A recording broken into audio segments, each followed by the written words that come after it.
शांति विकास शांति नाम। ओम नमो भगवते वासुदेवाय। ओम नमो भगवते वासुदेवाय। ओम नमो भगवते वासुदेवाय।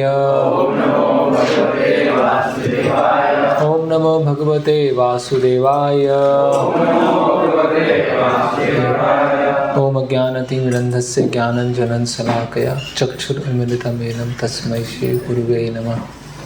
श्री चैतन्य मनोभीष्टं स्थापितं येन भूतले स्वयं रूप कदा मह्यं ददाति स्वापदान्तिकं। वन्देऽहं श्रीगुरोश्रीयुतपदकमलं श्रीगुरून् वैष्णवांश्च श्रीरूपं साग्रजातं सहगण रघुनाथान्वितं सजीवं साद्वैतं सावधूतं परिजनसहितं कृष्ण चैतन्य देवं श्री राधा कृष्ण पादान् सहगण ललिता श्री विशाखान्वितांश्च। नमः ओं विष्णुपादाय कृष्ण पृष्ठाय भूतले श्रीमते भक्ति वेदांत स्वामिते नाम्ने। नमस्ते सारस्वते देवे गौरवाणी प्रचारणे निर्विशेष शून्यवादी पाश्चात्य देशे धारणे। जय श्री कृष्ण चैतन्य प्रभु नित्यानंद श्री अद्वैत गदाधर शिवासादि गौर भक्तवृंद। हरे कृष्णा कृष्ण कृष्ण हरे हरे, हरे राम राम राम हरे हरे। थोड़ा आगे आ जाइए आप लोग, थोड़ा और कोई आएंगे तो बीच में बहुत जगह है। अपने टेबल को आगे कर लीजिए।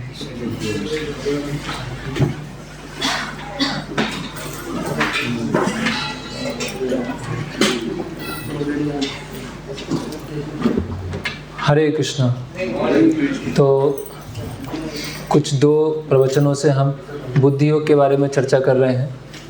बुद्धि योग का अर्थ है आत्मा और शरीर का जो भेद है, जो सांख्य योग है, उसके आधार पर भगवान की इच्छा के अनुसार कार्य करना, उसको कहते हैं बुद्धि योग। तो हमने कैसे बुद्धि योग की महानता है, बुद्धि योग में कैसे स्थित हों, और कर्म कांड और बुद्धि योग में क्या अंतर है, और कैसे बुद्धि योग को पालन करने से वेदों का जो उद्देश्य है यावानार्थ उद्पाने सर्वथा संप्लुदोतके तावान सर्वेषु वेदेषु ब्राह्मणस्य विजानता, कि कैसे हम बुद्धि योग या हरिनाम करने के प्रभाव से वेदों के जो सबसे चरम लक्ष्य है वहाँ तक हम पहुँच जाएंगे। फिर हमने देखा बुद्धि योग के क्या क्या फ़ायदे हैं कि अच्छा और बुरा, पाप और पुण्य से निकल जाते हैं, और जो सुनने योग्य है ना, कर्म कांड के जो रिचुअल्स हैं उनसे हमें कुछ लेना देना नहीं होता है, और जो पूरा भव सागर होता है वो एक बछड़े के खुर में जितना पानी आता है उसके बराबर रह जाता है, और वेदों की जो अलंकारिक भाषा है उससे फिर मोहित नहीं होते हैं। उनका वेदों में जो अलग अलग ज्ञान है, वास्तु है, आयुर्वेद है, ज्योतिष है, उसमें ना भटक कर वो उस सघन जो गहरा अंधेरा जंगल है वो वेदों के उसमें ना जाकर वेदों का जो पर्पज़ है त्रैगुण्या विषया वेदा निस्त्रैगुण्य भवार्जुन, उस चीज़ को वो समझ पाते हैं। तो स्वाभाविक रूप से प्रश्न उठता है कि अगर कोई बुद्धि योग में स्थित है तो उसके लक्षण क्या होंगे। तो वो हमने कल प्रश्न के ऊपर डिस्कस किया था। उसकी भाषा क्या है, वो बोलता क्या है, बैठते कैसा है और चलता कैसे है। तो भाषा मतलब क्या बोलता है ना। तो सबसे पहले भगवान इसका उत्तर देंगे श्लोक क्रमांक 55 में। श्री भगवान उवाच प्रजाहाति यदा कामान सर्वान् पार्थ मनोगतान् आत्मन्येवात्मना तुष्टा स्थित प्रज्ञस्य दोच्यते। तो ये स्थित प्रज्ञ जो है, जो बुद्धि योग में स्थित है, उसके कैरेक्टरिस्टिक उसका कैरेक्टरिस्टिक्स है, उसके विशेष लक्षण है। क्या लक्षण है? दो लक्षण है उसके, है ना। प्रजाहाति यदा कामान सर्वान् पार्थ मनोगता, है ना।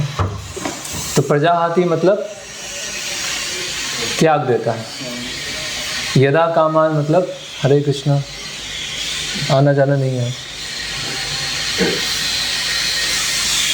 प्रजाहाति मतलब सब कुछ त्याग देता है।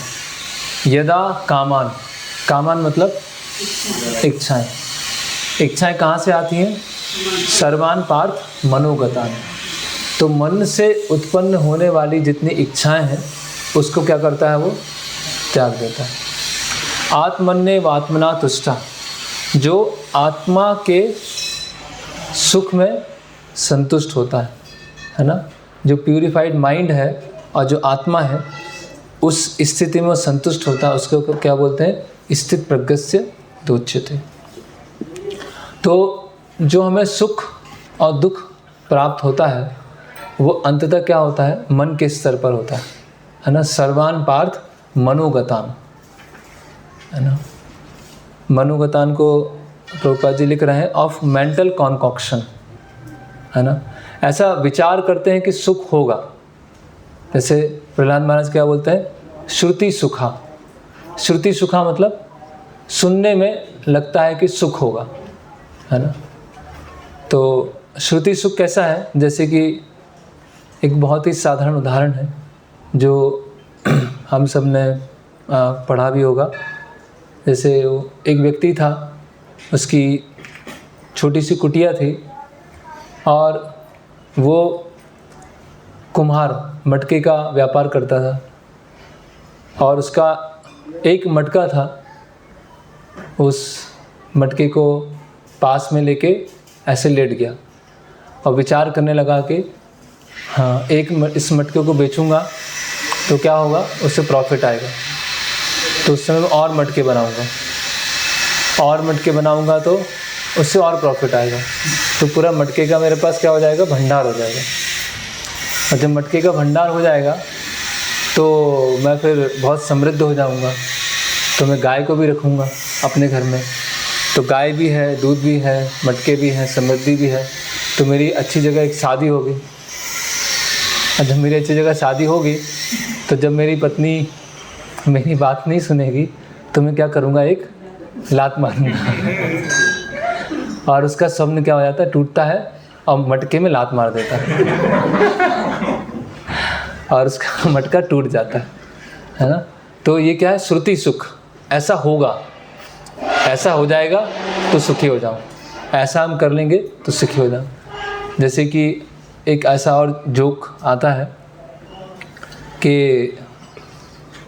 एक कोई बिजनेसमैन था, अजीज प्रेम जी, तो विप्रो तो उनका घर में एक मतलब उनके फार्म में ऐसा एक गधा था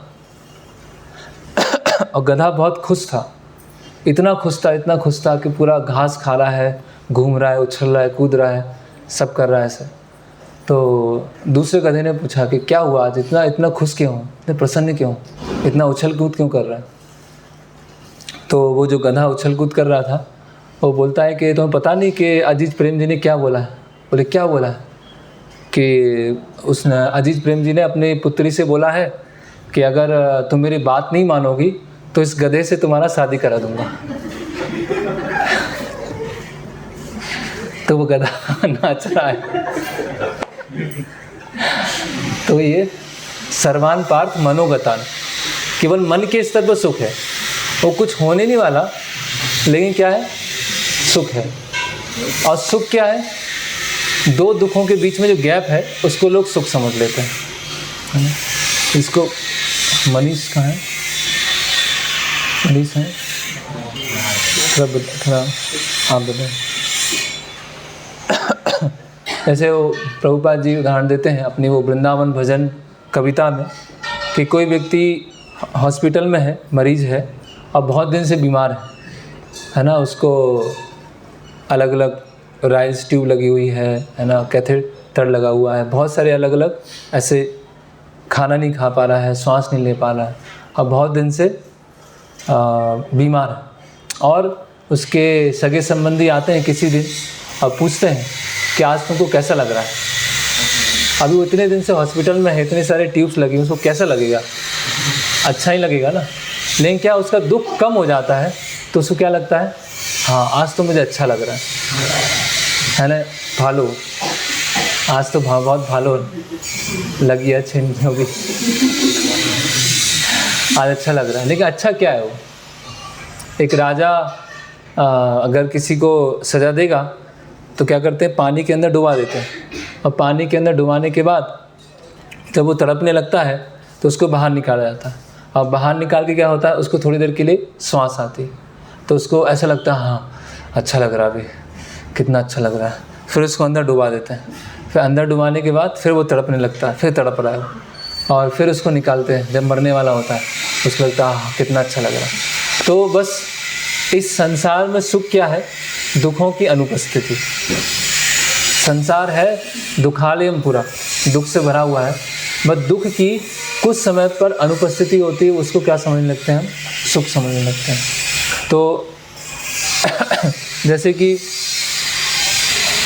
उदाहरण के लिए किसी का बहुत अच्छा व्यापार चल रहा है ना, किसी को कुछ कंपनी में बोनस मिला या कंपनी ने कुछ उसको प्राइज़ दिया है ना, और बहुत खुश है ना, पूरे उसको अच्छी तरह से मना रहा है, उसको सेलिब्रेट कर रहा है। और उसी समय उसके घर में न्यूज़ आती है कि उसके बच्चा आ रहा था बाइक से और एक्सीडेंट हुआ और आईसीयू में एडमिट है। तो उसको जो बोनस मिला था या उसको जो एक्स्ट्रा पेमेंट मिला था और वो सब जो फेस्टिवल मना रहा था, अभी उसको जैसे ही न्यूज़ आया कि उसका जो लड़का है उसको आईसीयू में एडमिट है, तो वो सुख कहाँ चला गया। अगर वो वास्तव में उसमें सुख होता, उसको जो एक्स्ट्रा बोनस मिला था, तो वो सुख तो हमेशा रहना चाहिए था, वो कहाँ चला गया। ऐसे बहुत सारे उदाहरण हैं कि बहुत हम प्रसन्न हैं और रोड पर हम जा रहे हैं, किसी से मिलने जा रहे हैं और हमारे सुख का कोई लिमिट नहीं है, और जब हम चलते हैं और क्या होता है कि रोड पर एक कील आती है, और रोड पे कील आती है, उस पर हमारा पैर पड़ता है, और कील क्या होती है, अंदर चली जाती है। अब क्या होगा फिर, अभी जो मिलने का सुख था, जाने का सुख था, वो क्या होगा, वो सुख चला गया। अभी पूरा ध्यान कहाँ चला गया, उस कील के ऊपर चला गया, क्योंकि क्या है, वो चुभ रही है। ऐसे बहुत सारे उदाहरण है ना, क्योंकि इस जो भी हम भौतिक सुख लेते हैं वो कुछ समय तक रहता है, और वो भी सुख कैसे रहता है, केवल एक दिखाने वाला सुख होता है ना। जैसे किसी का एग्ज़ाम में अच्छे मार्क्स आ गए या किसी ने कोई एंट्रेंस एग्ज़ाम क्रैक कर लिया है ना, तो कब तक सुख लगेगा, वो 7 दिन का होगा, 10 दिन का होगा, 15 दिन का होगा, 1 महीने का होगा, और वो भी क्या रहेगा, दूसरों को दिखाने का। अब वही आपने एंट्रेंस एग्ज़ाम निकाल लिया और उसी समय आपको पता चला कि आपके कोई करीबी संबंधी हैं, उनकी डेथ हो गई, तो क्या करेंगे उस समय। तो आपको उस समय सबको बताएंगे कि मैंने एंट्रेंस देखो पास कर लिया, नहीं बताएंगे। तो वो सुख कहाँ गया, वो सर्वान पार्थ मनोगता। क्या था, लास्ट चल रहा है। तो सर्वान पार्थ मनोगता, ये केवल क्या है, मन से उत्पन्न वाला सुख। इसीलिए व्यक्ति जो मन से उत्पन्न वाला होने वाला सुख है, उसको क्या करता है, प्रजाहाति यदा कामं, उस सुख को क्या है, छोड़ देना। इसीलिए मन के हिसाब से नहीं चलना, इसीलिए क्या है, मेंटल प्लेटफॉर्म पर नहीं रहना। हम जितना मेंटल प्लेटफॉर्म पर रहेंगे उतना क्या होगा, फिर हम बुद्धि योग में स्थित नहीं हो पाएंगे। जैसे लोग हिल स्टेशन जाते हैं है ना, पचमढ़ी गए है ना, शिमला गए, ऊटी है ना, अभी हिल स्टेशन गए हैं, तो वहाँ जब पहुँचते हैं, वीकेंड पे पहुँचे हैं, फ्राइडे सैटरडे संडे, और कुछ समय वहाँ पर रहे, तो इतनी शांति होती कि वहाँ रहना मुश्किल हो जाता है। बोले इतने शांति में तो रह नहीं सकता, जब तो गाड़ी की आवाज़ सुनाई नहीं देगी, थोड़ा झगड़ा नहीं होगा, लोग चिल्लाएंगे नहीं, तब तो नींद ही नहीं आएगी, तब तक इतना शांति तो रह ही नहीं सकते। फिर जब इधर आते हैं शहर में, तो शहर की जो भाग दौड़ होती है, परेशानी होती है, वो कुछ समय तक ठीक लगता है, फिर वहाँ पर हम परेशान हो जाते हैं, फिर हम चेंज करने के लिए दूसरी जगह जाते हैं। मतलब ये सब सुख क्या है, केवल सर्वान पार्थ मनोगता, केवल मन से उत्पन्न होने वाले सुख। कोई भी सुख देख लीजिए, अगर जो हम मन से सोचते हैं जनरली, जैसे वो भी चलता है व्हाट्सएप पे मैसेज कि बचपन में हम इस कारण भक्ति नहीं करते हैं, जब युवा होते हैं तो इस कारण भक्ति नहीं करते हैं, है ना। ऐसे ये हो जाए, बस प्रभु जी इतना हो जाए, उसके बाद तो भक्ति करना है। बस ये एग्ज़ाम पास हो जाए, उसके बाद तो मंदिर में बैठे दिखेंगे आपको। बस मेरा प्लेसमेंट हो जाए, प्लेसमेंट के बाद तो जितना है 50% मंदिर में ही दूंगा मैं। बस मेरी शादी हो जाए, फिर तो बस मंदिर के पास में आके ही रहूँगा। फिर शादी हो गई तो बस बच्चे सेटल हो जाए, बस वो जो उदाहरण है ना कैलाश का, कैलाश, हाँ नारद मुनि कैलाश, बस वही है। वो कैलाश भी क्या सोच रहा है कि हर जीवन के हर स्टेज पे क्या सोच रहा है, बस ये हो जाए, अब ऐसा हो जाए। जब हम सोचेंगे वो हो जाए, उससे वहाँ तक हम रहेंगे कि नहीं रहेंगे, बचेंगे कि नहीं बचेंगे, वो सोच लें पहले कि हम 40 साल के बाद ये करेंगे, हम बचेंगे कि नहीं बचेंगे। तो कैलाश ऐसे बूढ़ा हो जाता है और नारद मुनि बार बार हर स्टेज पे आते हैं उसके जीवन में और बोलते अब तो कर लो, अब तो कर लो। तो जब वो बूढ़ा हो जाता है तो बोलता है कि अभी तो मेरे नाती पोते हैं, उनको बड़े होते देखना है मुझे, है ना, उनकी शादी को देखना है। तो वो कैलाश की मृत्यु हो जाती और कैलाश अगले जीवन में क्या बनता है, एक कुत्ता बनता है और घर के बाहर ही भूखता रहता है, वो घर की रखवाली कर रहा होता है। फिर नारद मुनि बोलते हैं, है ना, कि अब तो देखो क्या हो गई तुम्हारी स्थिति, कुत्ते बन चुके हो तुम, है ना।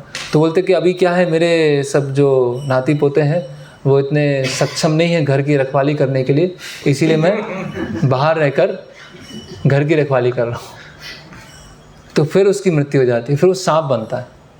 फिर नारद मुनि आते हैं कि फिर बोलते हैं कि अब तो सुधर जाओ, अब तो सांप बन गए। बोले अरे इस घर में क्या है, खजाना मैंने छुपा के रखा है, तो उसकी रक्षा करने के लिए मैं ऐसे घर के आसपास घूमता रहता। तो नारद मुनि ऐसे आवाज़ लगाते, सांप आया, सांप आया। तो नाती पोते आते हैं और डंडे से अपने परदादा को मारते हैं। हाँ ऐसे ही है, ऐसे कोई केवल ये जोक नहीं है, ये ऐसा होता है। इतना आसक्ति होती है और अच्छे कार्य नहीं किए होते हैं तो उसी घर में या उसी के आसपास जन्म होता है। तो ये सब क्या है, सर्वान पार्थ मनोगता, कि मन से उत्पन्न होने वाले सुख हैं। इसीलिए मन को क्या अच्छा लग रहा है और मन को क्या अच्छा नहीं लग रहा है, उसको हमें साइड में रख देना चाहिए, है ना। मन मानी करना है या मन मना भव मद भक्तो होना, दोनों में से एक चीज़ होगी, मन मना या मन मानी। तभी सोचने क्या करना है। भगवान बता रहे हैं 28वें अध्याय, मन मना मेरे मन लगाओ या फिर मनमानी करो। तो मनमानी करेंगे तो क्या होगा, परेशान रहेंगे, फ्रस्ट्रेटेड रहेंगे, सुख आएगा दुख आएगा, सुख आएगा दुख आएगा। लेकिन मन मना मतलब वो स्थित प्रज्ञ से तो उच्चते, स्थित प्रज्ञ में स्थित हो। और हम इसको और देख सकते हैं, सर्वान पार्थ मनोगतान। जैसे लोग मूवीज़ देखते हैं, तो मूवीज़ देखने में क्या सुख है। अभी उसके हाथ पैर चल रहे हैं हीरो के, तो हमारे भी हाथ पैर चलने लगते हैं। वहाँ पे गाना आता है तो हमें भी सुख मिलने लगता है ना। कोई इमोशनल सीन आता है तो हम भी रोने लगते हैं, विलेन आता है तो हमें भी गुस्सा आने लगती है ना। तो वो जो मूवी में चल रहा है वो हमें क्यों सुख आ रहा है, वो किस स्तर पे सुख आ रहा है, वो मन के स्तर पे सुख, है ना। तो इसी तरह से ये एक बड़ी मूवी चल रही है भौतिक जगत में, क्या है, एक बड़ा मूवी चल रहा है। क्योंकि मूवीज़ में जैसे क्या है, वो फैंटेसी जैसा है, एक मनोधर्म जैसा है ना, कि बस देख देख के खुश हो रहा है, जबकि एक्चुअल में कुछ है नहीं। अभी वो मरने वाला हीरो या ये मर गया, मरा कहाँ है, वो तो स्टेज पे परफॉर्मेंस चल रहा है, वो एक ड्रामा चल रहा है। तो इसी तरह से पूरा भौतिक जगत क्या है, एक ड्रामा चल रहा है बस। और उसी ड्रामे में हम वो फंस के रह जाते हैं कि वो अच्छा ऐसा हो गया, ये हो गया, ऐसा कर लिया, तो वो ड्रामे में इतने अलग खो जाते हैं। लेकिन ड्रामे से क्या, उस ड्रामे से बाहर निकलना है ना। और हर मूवी की क्या कहानी होती है, सेम मूवी होती है, फिर भी लोग देखने जाते हैं। वो एक हीरो होता है, वो 10,000 लोगों को मारता है, फिर पुलिस आती है, पुलिस लेट आती है, तो एक पॉलिटिशियन होता है जो बीच में आता है और लास्ट में शादी हो जाती है। बस सारी जितनी भी हिंदी मूवीज़ हैं उसका एक ही कहानी, और घूम फिरा के इधर उधर स्टोरी चलती रहती। और उसमें क्या करते हैं, सर्वान पार्थ मनोगता, कि मन से उत्पन्न होने वाला क्या है, वो सुख है ना। तो इसीलिए इसको लिख लीजिए, मन मना या मन मानी। फिर आत्मन्ने वात्मना तुष्टा, कि वह आत्मा के सुख में क्या होता है, संतुष्ट होता है। तो कहने का अर्थ क्या है, उसको आत्मा के कार्य करने में क्या होती है, संतुष्टि प्राप्त होती है। उसको शास्त्र अध्ययन में रुचि प्राप्त होगी, उसको जप करने में रुचि होगी, उसको सेवा करने में रुचि होगी, है ना। वो वो नहीं देखेगा मुझे अच्छा लग रहा है, बुरा लग रहा है, अच्छा ही लग रहा है, आज तो अच्छा ही लग रहा है, आज तो सेवा नहीं करेंगे, आज तो मन नहीं कर रहा सेवा करने का, बहुत हो गया बस। तो ऐसा नहीं, उसको अच्छा लग रहा है या नहीं लग रहा है, आत्मन्य आत्मा तुष्टा, है ना। तो मेंटल प्लेटफॉर्म नहीं होगा। जो मेंटल प्लेटफॉर्म पे होते हैं फिर वो खुद परेशान होते हैं और दूसरों को परेशान करते हैं। इसीलिए इस मेंटल प्लेटफॉर्म के स्टेज से हमें क्या है, निकलना है। और क्या होना है, आत्मन्य आत्मा तुष्टा, है ना। तो यहाँ 2-3 उदाहरण बताए गए, जैसे ध्रुव महाराज का। ध्रुव महाराज क्या बोलते हैं, काचम विचिन्नम अपि दिव्य रत्नम स्वामी कृतार्थोस्मि वरम न याचे।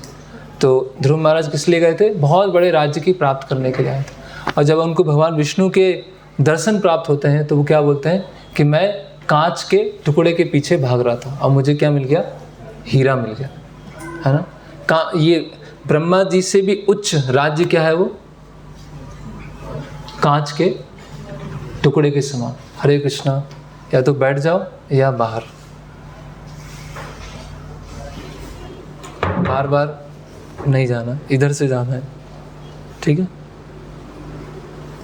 तो ध्रुव महाराज के लिए ब्रह्मा जी का राज्य क्या है, कांच के टुकड़े, और भगवान के दर्शन क्या है, वो हीरा मिल गया। ऐसे ही वो सनातन गोस्वामी का वृत्तांत आता है, पारसमणि। तो सनातन गोस्वामी पारसमणि को कहाँ रखते हैं, एक कचड़े के डिब्बे में रखते हैं, है ना। तो आत्मन्य आत्मा तुष्टा, जैसे भगवान 6 अध्याय में बताएंगे कि उसके लिए सोना है, उसके लिए पत्थर है, उसके लिए कंकड़ है, वो उसके सब क्या हो जाते हैं, एक समान हो जाते हैं, बराबर हो जाते हैं। कहने का मतलब क्या है कि संसार की जो चमक धमक है, संसार का जो आकर्षण है, वो उसमें वो संतुष्टि नहीं ढूंढता, उसके स्वयं आत्मा के कार्यों में वो संतुष्ट रहता है। तो ये सबसे प्राथमिक गुण है स्थित प्रज्ञ का।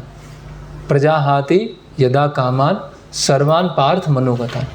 मन से उत्पन्न होने वाली जो इच्छाएं हैं उसको वो त्याग देता है, पहला, और आत्मा के कार्यों में संतुष्ट रहता है, दूसरा। तो ये 2 प्राइमरी लक्षण हैं स्थित प्रज्ञ के।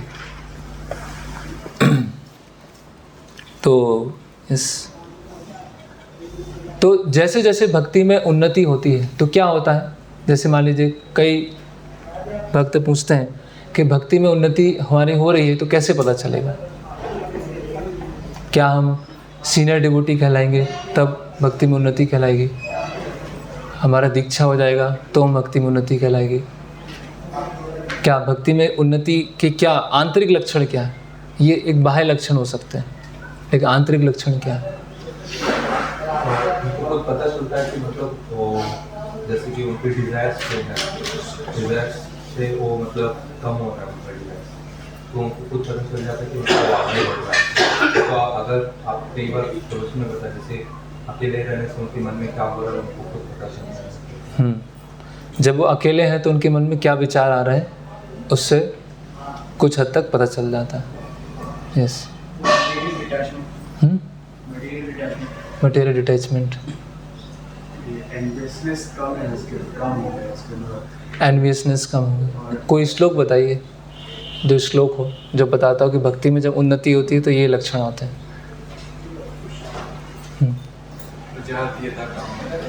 नहीं, ये तो इस पे तो डिस्कशन ही कर रहे हैं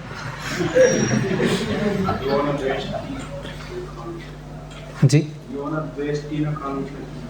हाँ, ब्रह्मभूत प्रसन्नात्मा न द्वेष्टि न कांचति। यस, भक्ति परेशानुभाव विरक्तिर अन्य स्यात्। फिर उसमें आता है तुष्टि पुष्टि क्षुधा अपायनु खासा, कि जैसे खाने का एक एक निवाला लेते हैं, प्रसाद का एक एक निवाला लेते हैं तो क्या होता है, 3 तरह के इफेक्ट आते हैं।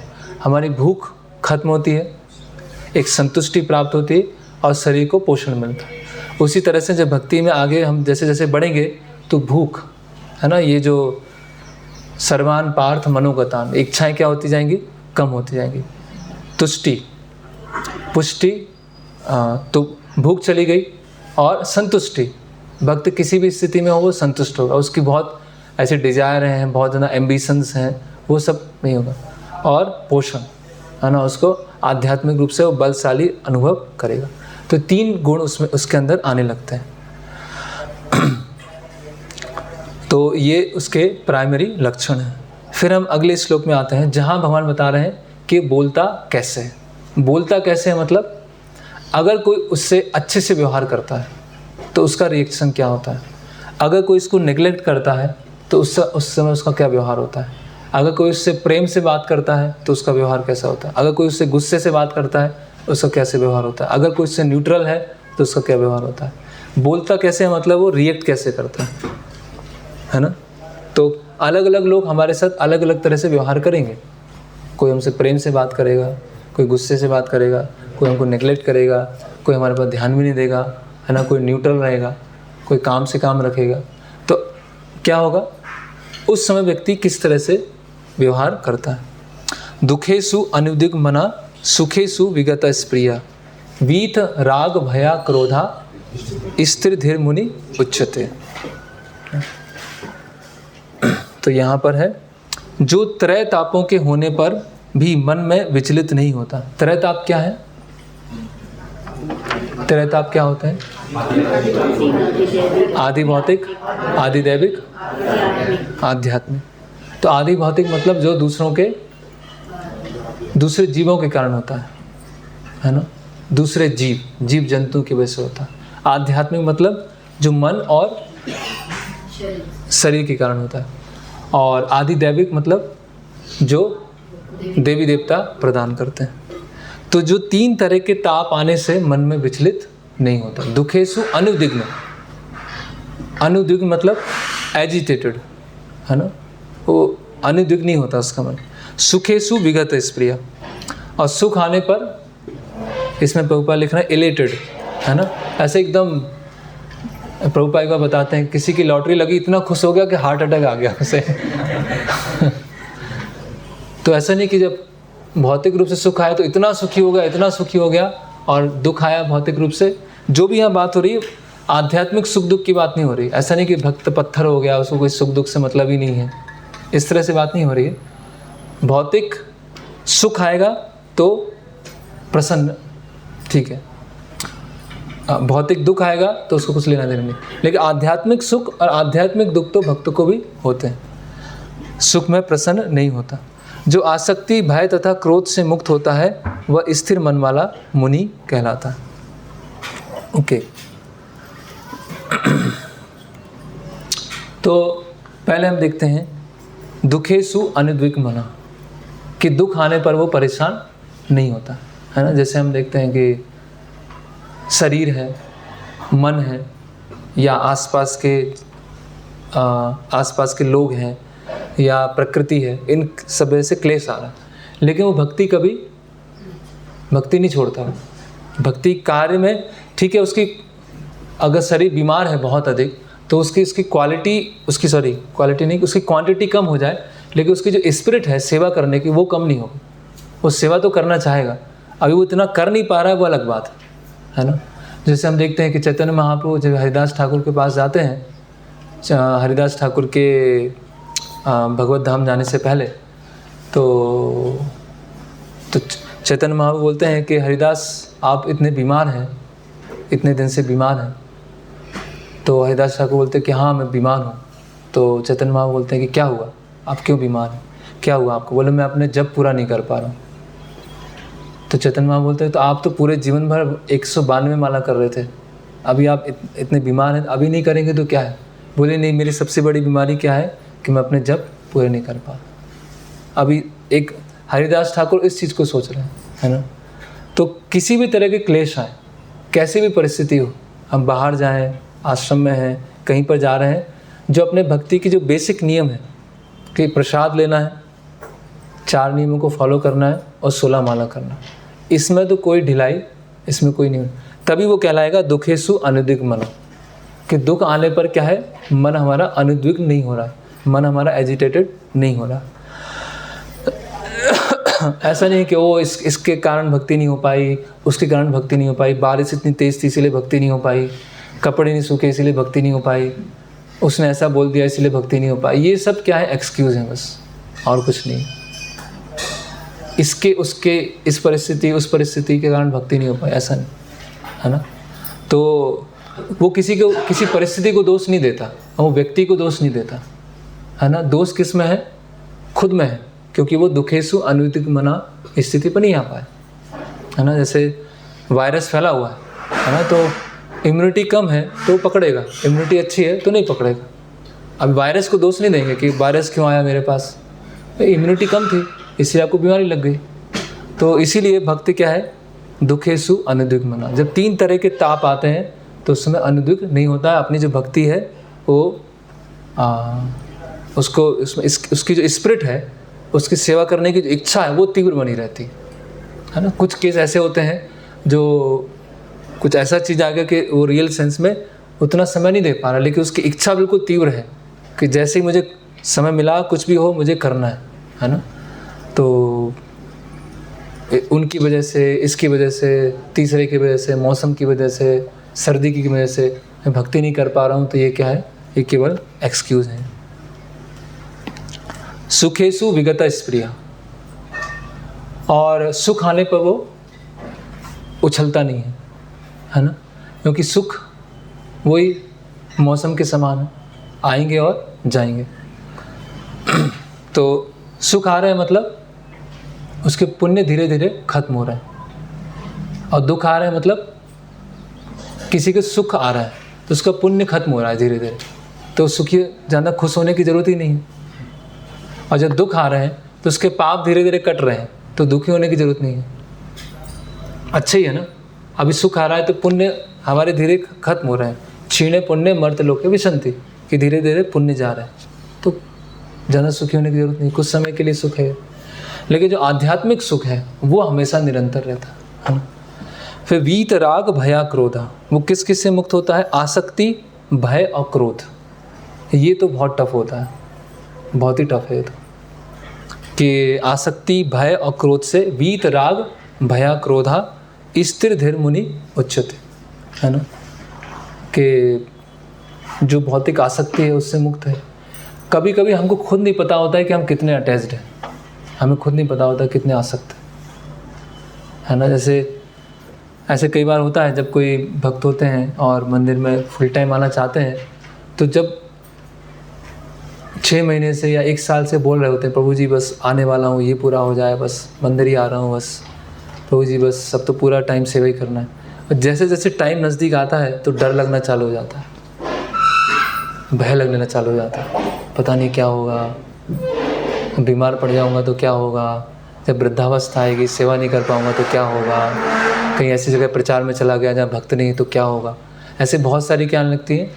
इनसिक्योरिटीज़ आने लगती है, क्योंकि तब हमें लगता है कि अरे मैं तो इतना अटैच था, इतना जाना आसक्त था मैं। उस समय तो क्या लगता है अरे क्या है, क्या आसक्ति, भौतिक जगत बेकार है, इससे कोई लेना देना नहीं है, बस भगवान की सेवा में आना है। और जब भगवान की सेवा आती है और भगवान जब खींचना चालू करते हैं तो क्या होता है? डर लगना चालू हो जाता है, ओहो मुझे तो पता ही नहीं था मैं इतना जाना आसक्त हूँ।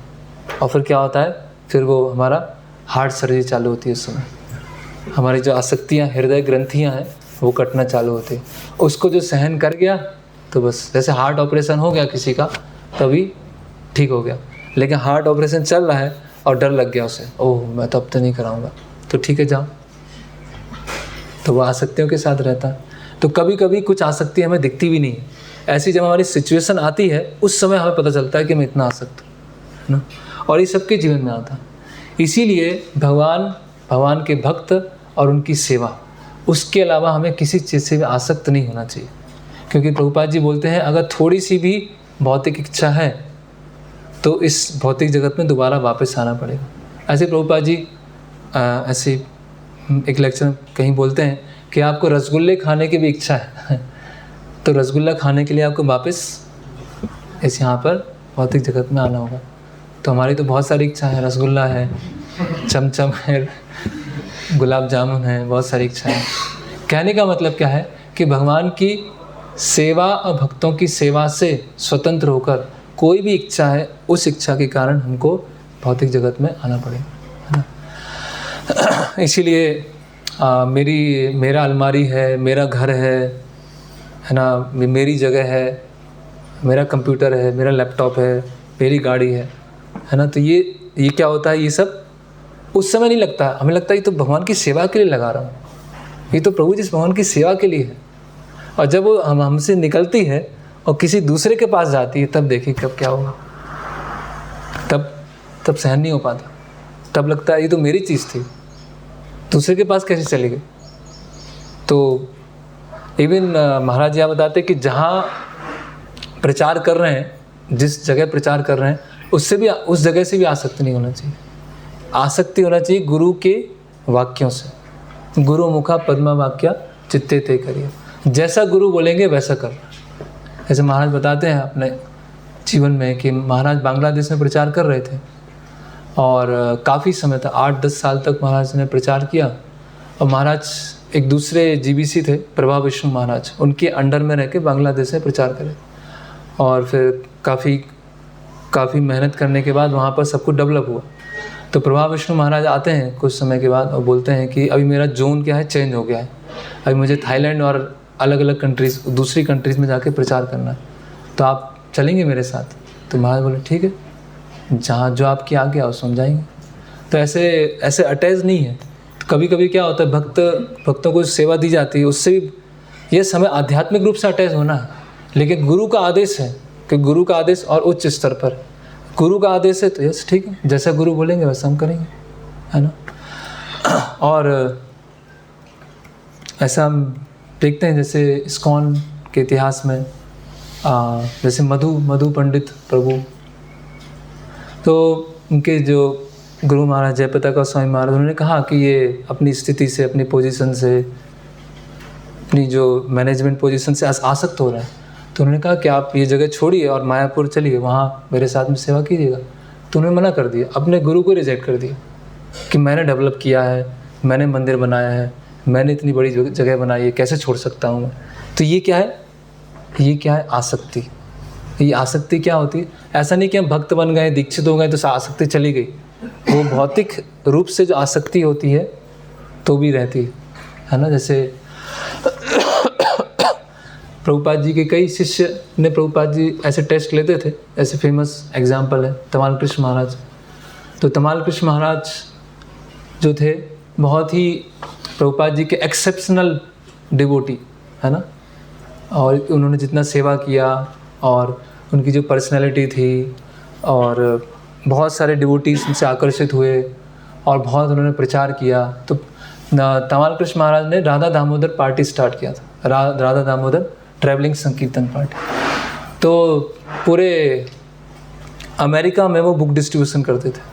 और राधा दामोदर ट्रैवलिंग संकीर्तन पार्टी क्या थी कि हर मंदिर में जाके रुकती थी, और हर मंदिर में जब जाते थे तो वहाँ जो ब्रह्मचारी होते थे उनको तमाल कृष्ण महाराज प्रीच करते थे, देखो मंदिर में रहना तो माया है, बुक डिस्ट्रीब्यूशन करने चलो, है ना, हमारे साथ चलो। तो जो ब्रह्मचारी होते थे उनके जो प्रभावशाली व्यक्तित्व, उनकी भक्ति को देखकर चलो हम आपके साथ चलते हैं। तो सब मंदिर क्या हो रहे थे, धीरे धीरे खाली हो रहे थे, और सब तमाल कृष्ण महाराज के सामने 1 बस, 2 बस, 3 बस, 8 बस, 10 बस, और एक बस में 30-30, 40-40 ब्रह्मचारी। और पूरे अमेरिका में प्रचार चल रहा है, पूरे अमेरिका में बुक डिस्ट्रीब्यूशन हो रहा है। और सारे मंदिर के जितने सब मैनेजर थे सब फ्राइड हो गए कि हो क्या रहा है, हमारे जितने भी भक्त हैं सबको तमाल कृष्ण महाराज साथ में ले जा रहे हैं, मंदिर कौन चलाएगा। तो फिर मायापुर फेस्टिवल होता है और सारे टेम्पल प्रेसिडेंट अलग अलग अमेरिका के मंदिर के प्रभुपाद जी के पास आते हैं, और प्रभुपाद जी के बाद कंप्लेन लेके आते, प्रभुपाद जी तमाल कृष्ण महाराज तो पूरा क्या कर रहे हैं, जितने भी भक्त होते हैं सबको अपने साथ में ले जाते हैं, कैसे चलेगा, क्या होगा।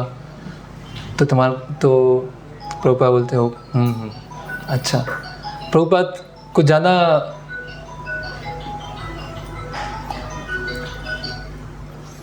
ज़्यादा शब्द नहीं बोलते हैं, और तमाल कृष्ण बोलते हैं कि अरे मैंने प्रभुपाद इतना नाराज़ हो गए, मैंने क्या किया, मुझे ऐसा नहीं करना चाहिए, ऐसे तमाल कृष्ण महाराज सोच रहे थे।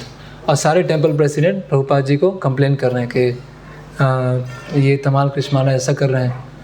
तो तमाल कृष्ण महाराज बोलते हैं कि अच्छा होगा कि मैं यहाँ से चला जाऊँ, चंद्रमा पे जाऊँ या चाइना चला जाऊँ, मुझे नहीं रहना है ना। बस ऐसा बोल के तमाल कृष्ण महाराज चले जाते हैं।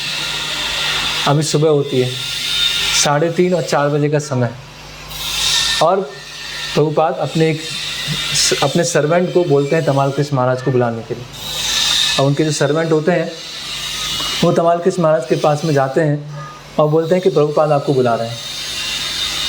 तो तमाल कृष्ण महाराज बोलते हैं मुझे नहीं जाना है। अरे कहाँ नहीं जाना है, प्रभुपाद बुला रहे हैं। अरे मुझे नहीं जाना है। वो कहाँ नहीं जाना है? बोले मुझे चाइना नहीं जाना है। वो समझ गए प्रभुपाद क्यों बुला रहे हैं। तो सर्वेंट तमाल कृष्ण महाराज को लेके आते हैं और प्रभुपाद बोलते हैं कि देखो कल जो आपने बोला ना, आपने नहीं बोला है, कृष्ण ने आपके थ्रू बोला है। कृष्ण चाहते हैं कि चाइना में प्रचार हो। तो तमाल कृष्ण महाराज बोलते हैं कि प्रभुपाद इतने सारे राधा दामोदर बस पार्टी है, इनका सबका क्या होगा, इतने सारे भक्त हैं, इन सबको कैसे चलाएंगे? बोले उसकी कोई चिंता नहीं, वो मुझ पर छोड़ दो, है ना। और नहीं प्रभुपाद, और ये भी सेवा है मेरी, ये भी सेवा, ऐसा भी करना है, ये भी करना है, वो भी करना है। प्रभुपाद बोले आपको प्यूरिफाई होना है कि नहीं होना, आपको शुद्ध होना है कि नहीं होना, है ना। तो वहाँ पर एक दूसरे सन्यासी थे, गुरु कृपा महाराज, बोलते हैं कि प्रभुपाद मैं चाइना जाऊँगा। तो प्रभुपाद बोलते तुम नहीं जाओगे, ये जाएगा।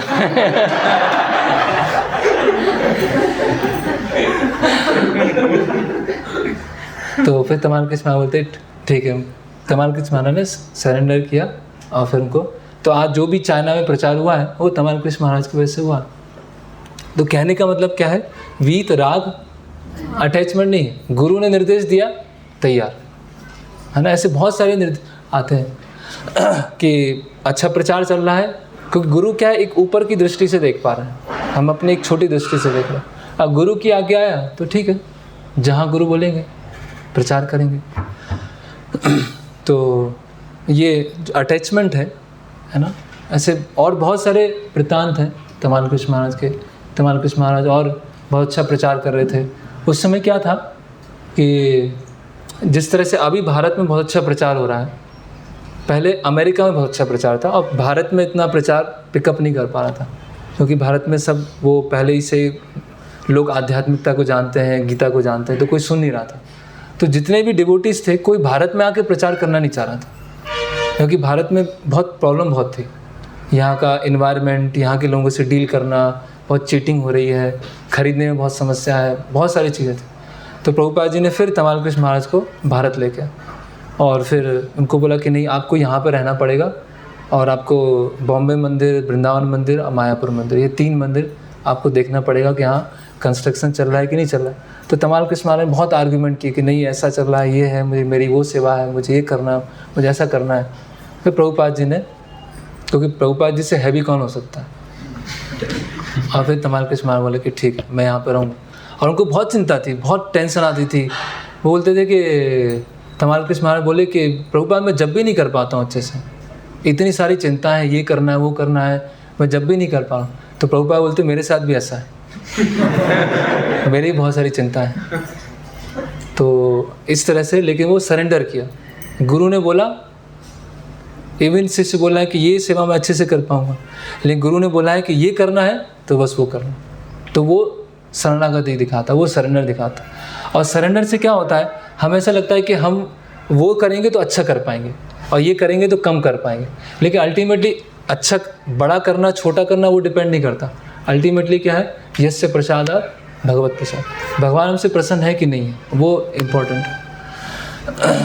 तो इस तरह से वो अटैचमेंट। गोकुल चंपू ऐसे बताते हैं, जैसे जब प्रसाद डिस्ट्रीब्यूशन होता है तो कई डिवोटीज होते हैं बहुत चुपचाप एकदम शांति से प्रसाद लेते हैं, कोई टेंशन नहीं। कुछ डिवोटीज होते हैं वो देखते रहते हैं उनकी थाली में क्या है, उधर क्या, प्रभु प्रभु प्रभु थोड़ा, प्रभु थोड़ा यहाँ भी थोड़ा सा वो लेके आना। और कुछ लोग एकदम अपना चुपचाप प्रसाद, है ना। तो वो चेहरे से पता चल जाता है ना, क्या अटैचमेंट है, क्या डिटैचमेंट। तो वीत राग अटैचमेंट, है ना। स्वयं की थाली में क्या है वो अच्छा नहीं, दूसरे की थाली में क्या गिर रहा है वो अधिक इम्पोर्टेंट है। भय से मुक्त होता है। तो एक वो सत्य साई साउथ इंडिया, उसका लोगो क्या था, don't fear I am here.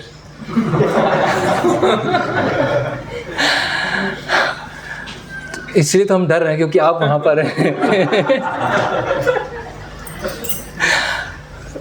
Don't fear, I am here. तो अभी लोग क्या चेंज हो गया, but don't fear because he is no more here. अभी वो बचा ही नहीं है। तो भक्त भय नहीं होता है, भय के ऊपर हमने पहले भी डिस्कस किया है। फिर क्रोध से मुक्त होता है ना। तो क्रोध से मुक्त होता है तो भक्त भी क्रोध करते हैं, है ना। भक्त क्रोध क्यों करते हैं? भगवान की सेवा से संबंधित, है ना। उनका क्रोध जो होता है उनको बहा नहीं देता है वो, है ना। जैसे कि फिर प्रभुपाद जी का उदाहरण आता है, हरी सॉरी प्रभु बताते हैं अपनी स्मृतियों में कि एक बार क्या होता है कि एक प्रभुपाद जी के शिष्य आते हैं, जहाँ वो प्रचार कर रहे थे वो रिपोर्ट लेके आते हैं प्रभुपाद जी के पास और बोलते हैं, और सब खराब, कोई अच्छे से प्रचार नहीं, कोई अच्छे से साधना नहीं, सब कुछ एकदम बेकार। और प्रभुपाद इतना गुस्सा हुए कि पूरा एकदम बहुत आग बबूला हो गए कि क्या एक ना अच्छी तरह प्रचार हो रहा है, ना कोई स्टैंडर्ड मेंटेन हो रहे हैं, ना साधना कर पा रहे हैं, और भक्त वो चले जाते हैं। फिर हरी सॉरी प्रभु सोचते हैं कि अभी दूसरे भक्त को ले जाऊं कि नहीं ले जाऊं, नहीं तो उस पर भी प्रभुपाद क्रोध करेंगे। जब हम गुस्सा होते हैं तो जिस पे गुस्सा जिस समय होते हैं उसके जो आसपास होते हैं वो भी उस गुस्से में आ जाते हैं, उनको भी थोड़ा बहुत हम ऐसे ही होता है ना, किसी पे गुस्सा किया, उसके आसपास जो दिखा उस पर भी गुस्सा कर दिए। तो हरि सर भी बताते हैं कि दूसरे भक्तों को प्रभुपाद जी के रूम में लेके आए, तो प्रभुपाद जी ऐसे बैठे हैं जैसे कुछ हुआ ही नहीं। अभी 5 मिनट पहले किसी पे गुस्सा किया है या किसी से नाराज़ है, कुछ नहीं, एकदम शांत, है ना। तो वो वीतराग भयाक्रोध, क्योंकि क्रोध क्या है, उन्होंने ऐसा नहीं क्रोध किया तो अपना संयम ही खो दिया। क्रोध किया, जैसे अभी थोड़ी देर पहले क्रोध किया, दूसरा भक्त भी आया उसको भी डांटना चालू कर दिया। हमारे साथ तो ऐसे ही होगा, है ना। जैसे एक उदाहरण और आता है कि श्रील प्रभुपाद जी एक जगह संन्यास दीक्षा देने वाले थे, है ना। तो संन्यास दीक्षा से पहले सब वो हवन कुंड बनाया जाता है, मंत्रों का उच्चारण होता है, सारी व्यवस्था होती है, डेकोरेशन होता है। तो सारे वेस्टर्नर्स थे प्रभुपाद जी के डिसाइपल। तो वेस्टर्नर्स उनको इतना आइडिया नहीं था कैसे सेरेमनी की जाती है, कैसे डेकोरेशन किया जाता है। तो ना तो फूलों का अच्छे से डेकोरेशन है, ना हवन कुंड है, सब तैयारी हो गई है।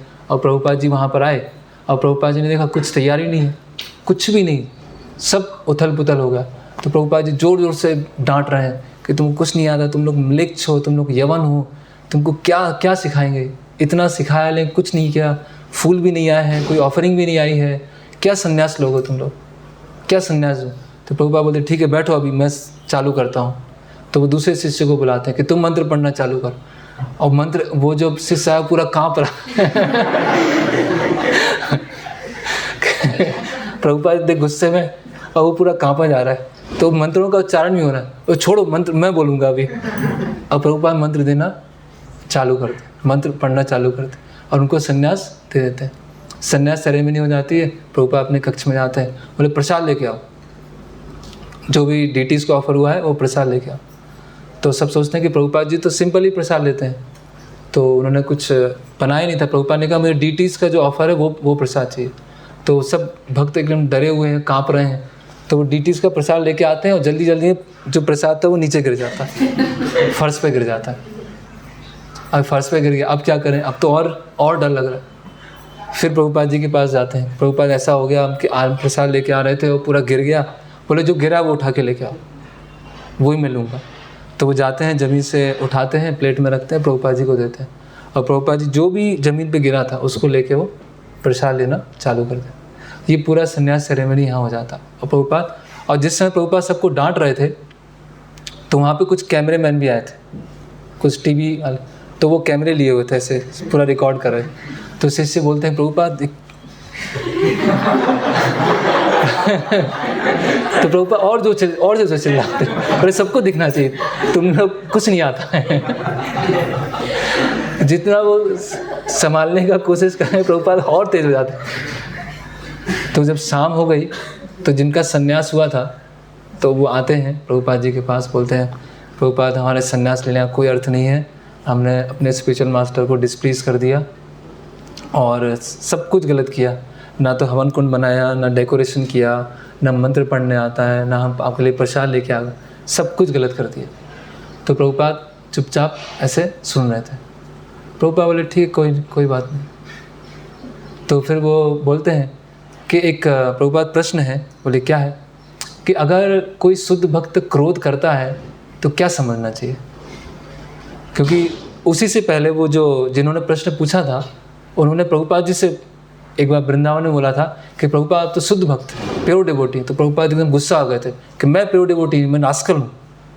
तो वो इनडायरेक्टली प्रश्न पूछते हैं कि अगर कोई शुद्ध भक्त क्रोध करता है तो क्या समझना चाहिए?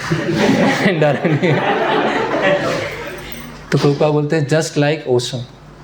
ऐसे समुद्र में सतह पर बहुत सारी लहरें आती रहती हैं, लेकिन ओशन क्या होता है? बहुत डीप होता है। अंदर क्या है? वो एकदम शांत है। अंदर क्या है? एकदम संयमित। ऊपर बहुत सारी लहरें ऊपर नीचे होता रहेगा, लेकिन अंदर क्या होगा? डीप में केवल भगवान की सेवा, भगवान का स्मरण करना। तो हम देख रहे हैं कि वीत, राग, भया, क्रोधा उससे मुक्त है, इसलिए प्रभुपाद मुक्त। तो ऐसे इसीलिए भक्ति में कभी हमें निराश नहीं होना चाहिए। अगर हम निराश हो रहे हैं उसका मतलब क्या है? हमें गुरु और कृष्ण की कृपा पर पूरा भरोसा नहीं है ना। हम सेवा नहीं कर पा रहे हैं इसीलिए हमें दुख है, अच्छा, लेकिन मेरा तो कुछ नहीं हो सकता, कुछ नहीं कर पाऊँगा। तो इस तरह से अगर हम निराश हो रहे हैं मतलब हमें भगवान की कृपा पे पूरा भरोसा नहीं है ना। ऐसा होता है कभी कभी भक्ति जीवन में, एक ऐसी स्टेज आती है जब शुरू में आते हैं तो बहुत उत्साह रहता है, हर चीज़ हम उत्साह के साथ करते हैं, और जैसे ही थोड़ा टाइम निकलता है तो उत्साह क्या हो जाता है?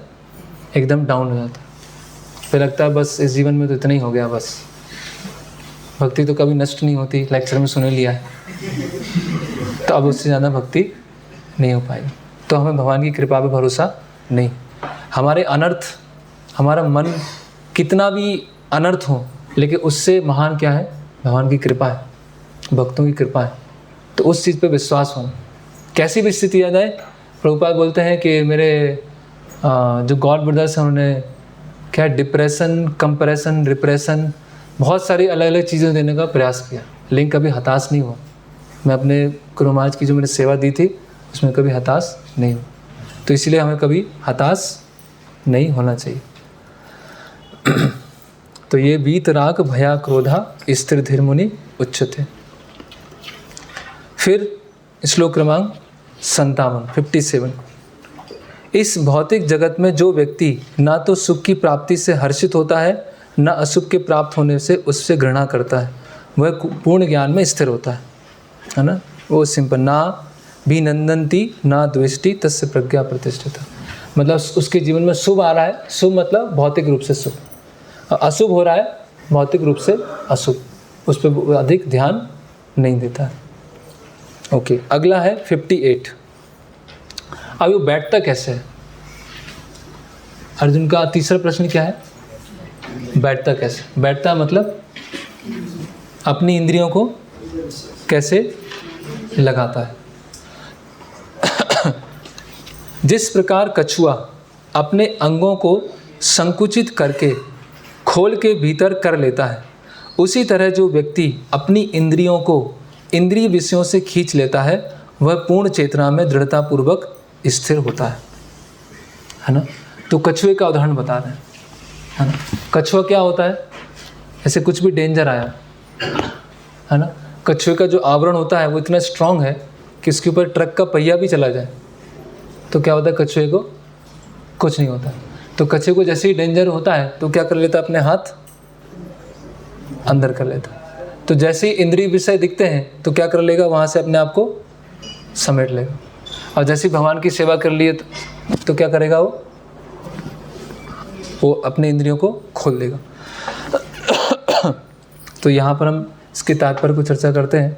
तो कहने का मतलब क्या है कि उसकी जो इंद्रियां हैं उसको कब काम में लेना है और कब काम में नहीं लेना है वो अपने अनुसार कर सकता है ना। जैसे कि मान लीजिए हम बाहर जाते हैं, रोड पे जा रहे हैं और हमको दिखा कि बीकानेर मिष्ठान बन रहा है, तो क्या किया, इंद्रियों को अंदर ले लिया। और कहीं महाप्रसाद, तो क्या किया, इंद्रियों को बाहर ले लिया। ऐसे ही है ना। जैसे हम बाहर कहीं जा रहे हैं, कुछ स्क्रीन है, कुछ टीवी पे कुछ चल रहा है ना, ऐसी चीज़ है जो नहीं देखना चाहिए, तो क्या है, इंद्रियों को अंदर ले लिया, है ना। कुछ भक्ति से संबंधित है, कुछ प्रोग्राम हो रहा है या कुछ वीडियो है, तो क्या इंद्रियों को बाहर ले लिया, है ना। तो प्रसाद है, तो प्रसाद कितना आवश्यक है उतना लिया। ऐसा नहीं वो प्रसाद तो बहुत हो गया, अब तो सेवा नहीं हो पाएगी, अब तो सेवा नहीं कर पाएगी। तो मतलब क्या है, वो कछुए जैसा नहीं हो पा रहा है, आवश्यकता से अधिक। तो आपको क्या है, कंट्रोल नहीं है, जीव के ऊपर क्या है, कंट्रोल नहीं है।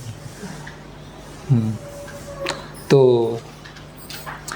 इसमें बता रहे हैं इंद्रियां कैसे होती हैं, सांप की तरह होती है ना। और भक्त को क्या बनना पड़ता है, क्या बनना चाहिए भक्त को, सपेरा, है ना। प्रभुपाद की स्टोरी बताते हैं कि एक गवर्नमेंट ऑफिस था, वहाँ पे कुछ सांप निकला तो सब बहुत डर गए, तो सपेरे को बुलाएगा। और सपेरे ने क्या किया, वो मंत्र पढ़ना चालू किया। एक्चुअली बीन से वो सुनते नहीं हैं, ऐसा नहीं कि बीन, क्योंकि उनके वो नहीं होते हैं, कान नहीं होते, वो सुन नहीं पाते हैं, तो मंत्र से होता है, मंत्र विद्या से। तो मंत्र उन्होंने पढ़ा उस सपेरे ने, और जितने भी पूरे ऑफिस में अलग अलग जगह सांप थे वो सब बाहर आ गए, और उसने एक एक करके उसको अपने डली में रख दिया। तो वहाँ के लोग सोचने लगे, अरे ये तो ऐसा नहीं होता है, ऐसे तो कोई पकड़ ही नहीं सकता है, क्या मंत्र विद्या, कुछ नहीं है। तो उसने क्या किया, डलिया का ढक्कन निकाला, उसको छोड़ दिया, और सारे सांप ऑफिस में फिर चले गए। सब बोलने लगे, नहीं अभी मंत्र पढ़िए और इनको ले जाइए, है ना। तो चार्मिंग मंत्र, तो हमारे लिए सबसे चार्मिंग मंत्र कौन सा है, महाप्रसादे गोविंदे।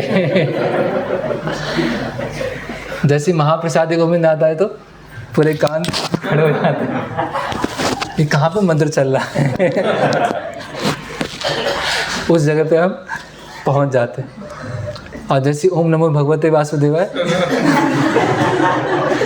तो दो तरह के मंत्र हैं। जैसे ओम नमो भगवते वासुदेवाय तो नींद आती है, और महाप्रसाद गोविंदे, ऐसा आजकल देखा है कि प्रसाद लेते समय किसी को नींद आई, ऐसा हुआ है कभी कि प्रसाद ले रहे हैं ऐसे हो गया, इधर चला गया, ऐसा हुआ, या टकरा गए हो रोटी से हम। क्योंकि क्या है, वो बहुत ही चार्मिंग मंत्र है वो, शरीर विद्या जाल, और लोग गाते भी ऐसे हैं, शरीर विद्या जाल। और उसका अर्थ समझेंगे तो क्या है, उसका अर्थ क्या है, शरीर क्या है, अविद्या का जाल है, उसमें खुश होने की क्या जरूरत है। जड़ेंद्रिय ताहे काल, जीवे फैले विषय सागर, प्रभु जी और लाइए और लाइए। तारो जीवाती, अरे मुझे ये नहीं दिया। मतलब उसका अगर हम उस भजन का शब्द देखें और जो खुश होते हैं, उसका कोई मेल नहीं है, लेकिन वो क्या है, बहुत वो चार्मिंग मंत्र है ना। तो ये कछुआ क्या करता है, जैसे इंद्रिय विषय दिखते हैं उसको पूरा खींच लेता, और जहाँ आवश्यक उसको लगा देता।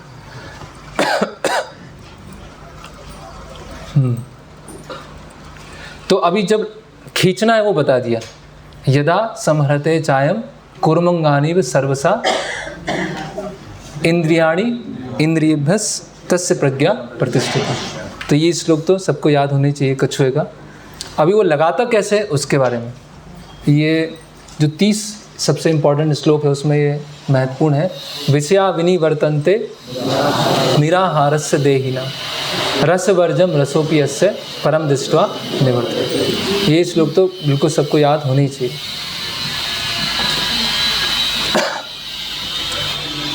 देहधारी जीव भौतिक इंद्रिय भोग से भले ही निवृत्त हो जाए, पर उसमें इंद्रिय भोगों की इच्छा बनी रहती है।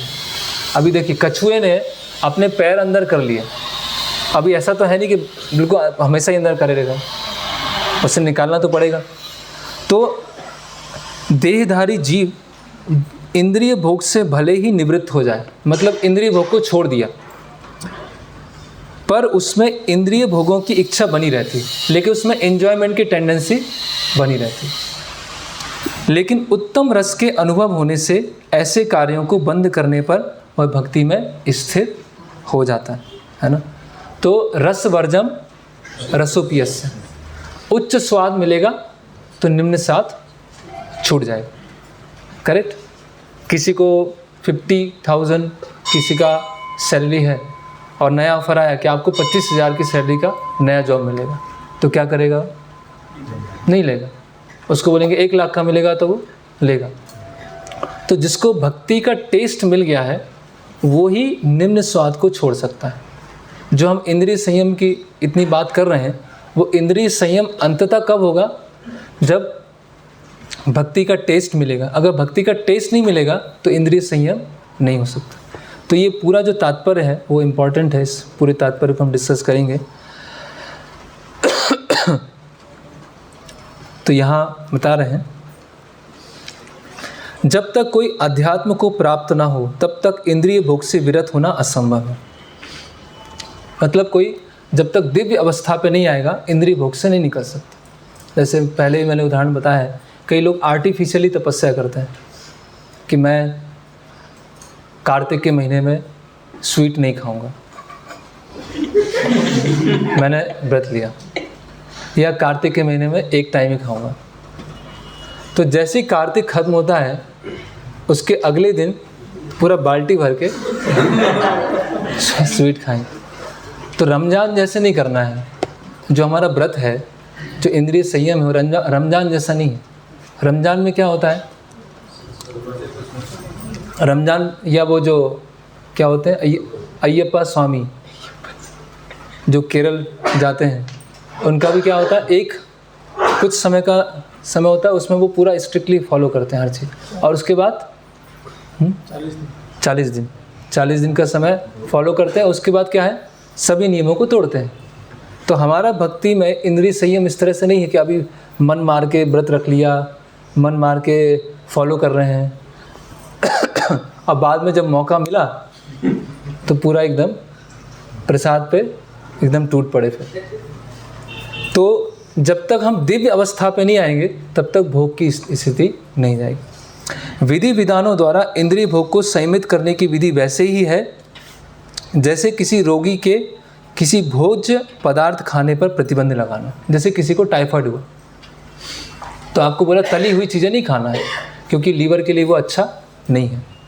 किसी को गला ठीक नहीं है तो ठंडी चीज़ें नहीं लेना। तो ऐसा नहीं कि ठंडी चीज़ें नहीं लेना है तो उसको ठंडी चीज़ें खाने की इच्छा चली गई। उसको बोला कि तली चीज़ें नहीं लेना है तो उसको तली चीज़ खाने की इच्छा चली गई, वो तो बनी हुई है। किंतु इससे रोगी का न तो भोजन के प्रति रुचि समाप्त होती है, ना वह ऐसा प्रतिबंध लगाया जाना चाहता, और रोगी चाहता भी नहीं है ना। इसीलिए आयुर्वेदिक फॉलो करना थोड़ा सा कठिन हो जाता है क्योंकि ये नहीं खाना है, ये नहीं खाना।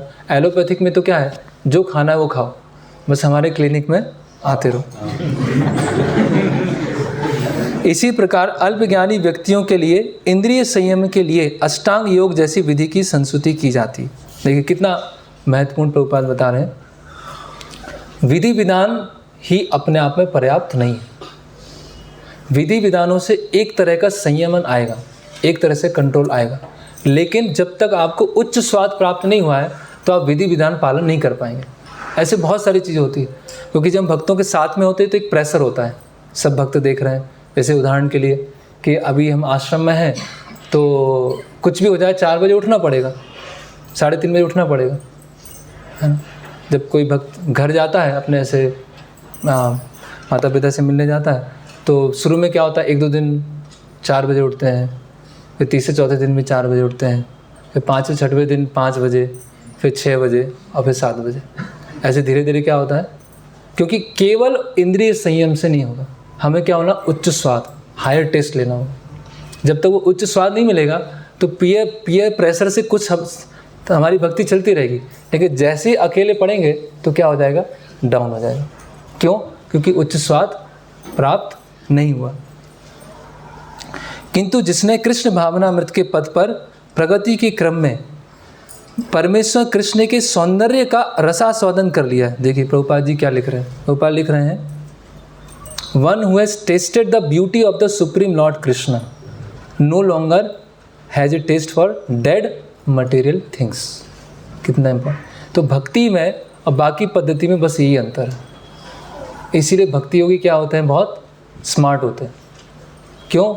भगवान की सेवा में रस प्राप्त हो गया, अपने आप ही नियम पालन होगा, उसको बोलने की ज़रूरत ही नहीं, वो अपने आप ही सेवा करेगा। बोलने की ज़रूरत नहीं, अपने आप ही उठ जाएगा, उसको बोलने की ज़रूरत नहीं, अपने आप ही सफाई करेगा। क्यों? क्योंकि हायर टेस्ट प्राप्त हो गया। तो इंद्रिय संयम कुछ हद तक ही लाभकारी है। अतः आध्यात्मिक जीवन में ये सारे प्रतिबंध अल्पज्ञानी नवदीक्षितों के लिए, नियोफाइट्स के लिए, ऐसे प्रतिबंध तभी तक ठीक हैं जब तक कृष्ण भावनामृत में रुचि जागृत नहीं हो पाती, और तब वास्तव में रुचि जग जाती है तो मनुष्य में स्वतः ऐसी वस्तुओं के प्रति अरुचि उत्पन्न हो जाती है। When one is अरुचि उत्पन्न हो जाती है। When one is actually Krishna conscious, he automatically loses his taste for pale things। सब क्या हो जाता है, बासा हो जाता है सब। जैसे कि 3-4 दिन पुरानी रोटी रखी है ना, और एक जगह दूसरी थाली में पराठा रखा है एकदम गरम तो क्या लेंगे, 3-4 दिन पुरानी रोटी लेंगे या गरम पराठा लेंगे? गरम पराठा लेंगे। तो अगर किसी भक्त को बोला जाए कि अभी आपको बढ़िया ऑनियन गार्लिक का बना हुआ एकदम तड़का लगा हुआ सब्जी देंगे, तो कोई है यहाँ पे लेना चाहेंगे, है ना? ऑनियन डोसा, है ना, तो उसमें बहुत टेस्ट है, कोई नहीं लेंगे। क्यों नहीं लेंगे? कितना भी टेस्ट हो, क्योंकि क्या हो गया, हायर टेस्ट, है ना। जैसे हम जाते हैं, जब ट्रेन में जाते हैं, ट्रेन में सफ़र करते हैं तो चाय चाय चाय ऑमलेट ऑमलेट ऑमलेट, तो क्या हो, उससे पीने की इच्छा होगी, चाय पीने, ऑमलेट नहीं है। क्यों? क्योंकि उच्च स्वाद मिल चुका है। कोई बोले कि पता है कि अभी बहुत एक ब्लॉकबस्टर मूवी आई है, उसमें ये है, उसमें कोई जाएगा यहाँ से, कोई देखने जाएगा? वो क्या हो गया, पेल हो गया, वो फीका पड़ गया, अभी कोई इच्छा नहीं है। इसीलिए क्या होता है, भक्तों का जीवन क्या हो जाता है, भौतिकतावादी व्यक्ति से बिल्कुल विपरीत हो जाता है ना। जैसे अभी हम अब गुरु महाराज की कृपा से हम समझ पा रहे हैं। जैसे हम देखते हैं कि युवा अवस्था में भक्ति करना, युवा अवस्था में धोती कुर्ता पहनना, तिलक लगाना, है ना, और इधर उधर घूमना है, वो सब छोड़ देना, वो आजकल के समय में करना कितना आश्चर्यजनक बात है। अगर हम देखें तो बहुत बड़ी चीज़ है कि ऐसी एज में, जिस एज में सब इन्जॉयमेंट इन्जॉयमेंट इन्जॉयमेंट उसके पीछे पागल हैं, और वहाँ पर हम माताओं को देखें तो जो पूरा स्त्री स्वतंत्रता और वुमेन लिबरेशन का टाइम चल रहा है, उसमें पारंपरिक तरीके से रहना, पारंपरिक तरीके से वैल्यू डेवलप करना, तो अभी हम देखें तो कितना बाहर की दृष्टि से कितना अचंभे की बात है। तो क्यों कर पा रहे हैं? हमें क्यों शर्म नहीं आ रही? ये हमने अपने कल्चर को फॉलो करने में क्यों शर्म नहीं आ रही? क्यों? क्योंकि हमको हायर टेस्ट मिल रहा है ना। केवल कोई बोले कि नहीं धोती कुर्ता पहनना है या ऐसे करना है, तो कौन पहनेगा, है ना। जैसे वो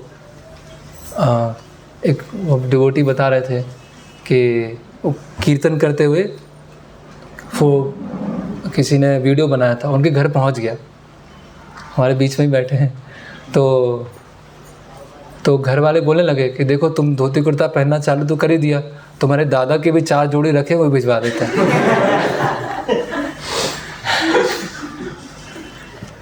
तो सोचिए, मतलब कि उनको कितना अटपटा लग रहा है कि धोती कुर्ता पहनना या साड़ी पहनना, मतलब लेकिन क्यों कर पा रहे हैं ये सब? क्योंकि हायर टेस्ट।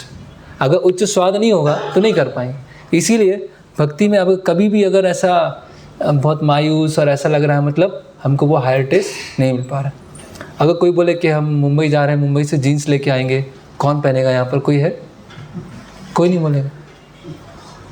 अमेरिकन जीन्स है, कोई, सब पेल हो गया, सब फीका हो गया, उसमें कोई इंटरेस्ट है ही नहीं, है ना। ऐसे मार्केट में जाएंगे, बाज़ार में जाएंगे, बहुत सारे शोरूम हैं, बहुत सारे मॉल्स हैं, उसमें घूमते हैं, तो अगर हमें भक्ति का टेस्ट है तो वो चीज़ सब फीका लगेगा।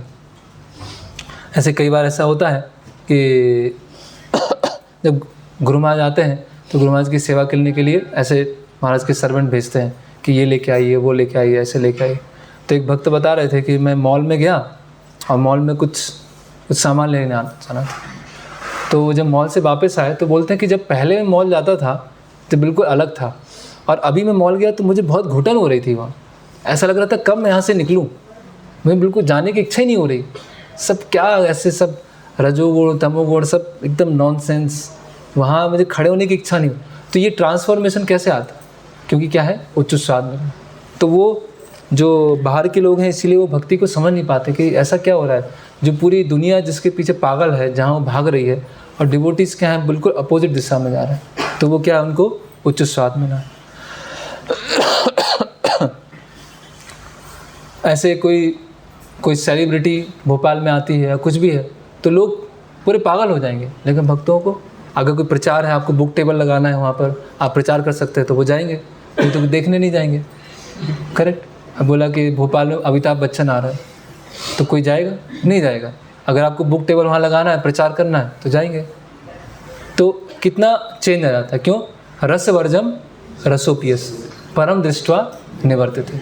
तो उच्च स्वाद प्राप्त कर लिया तो फिर निम्न रस है उसकी इच्छा चली जाती है। तो ये भक्त कैसे बैठता है उसके बारे में चर्चा है।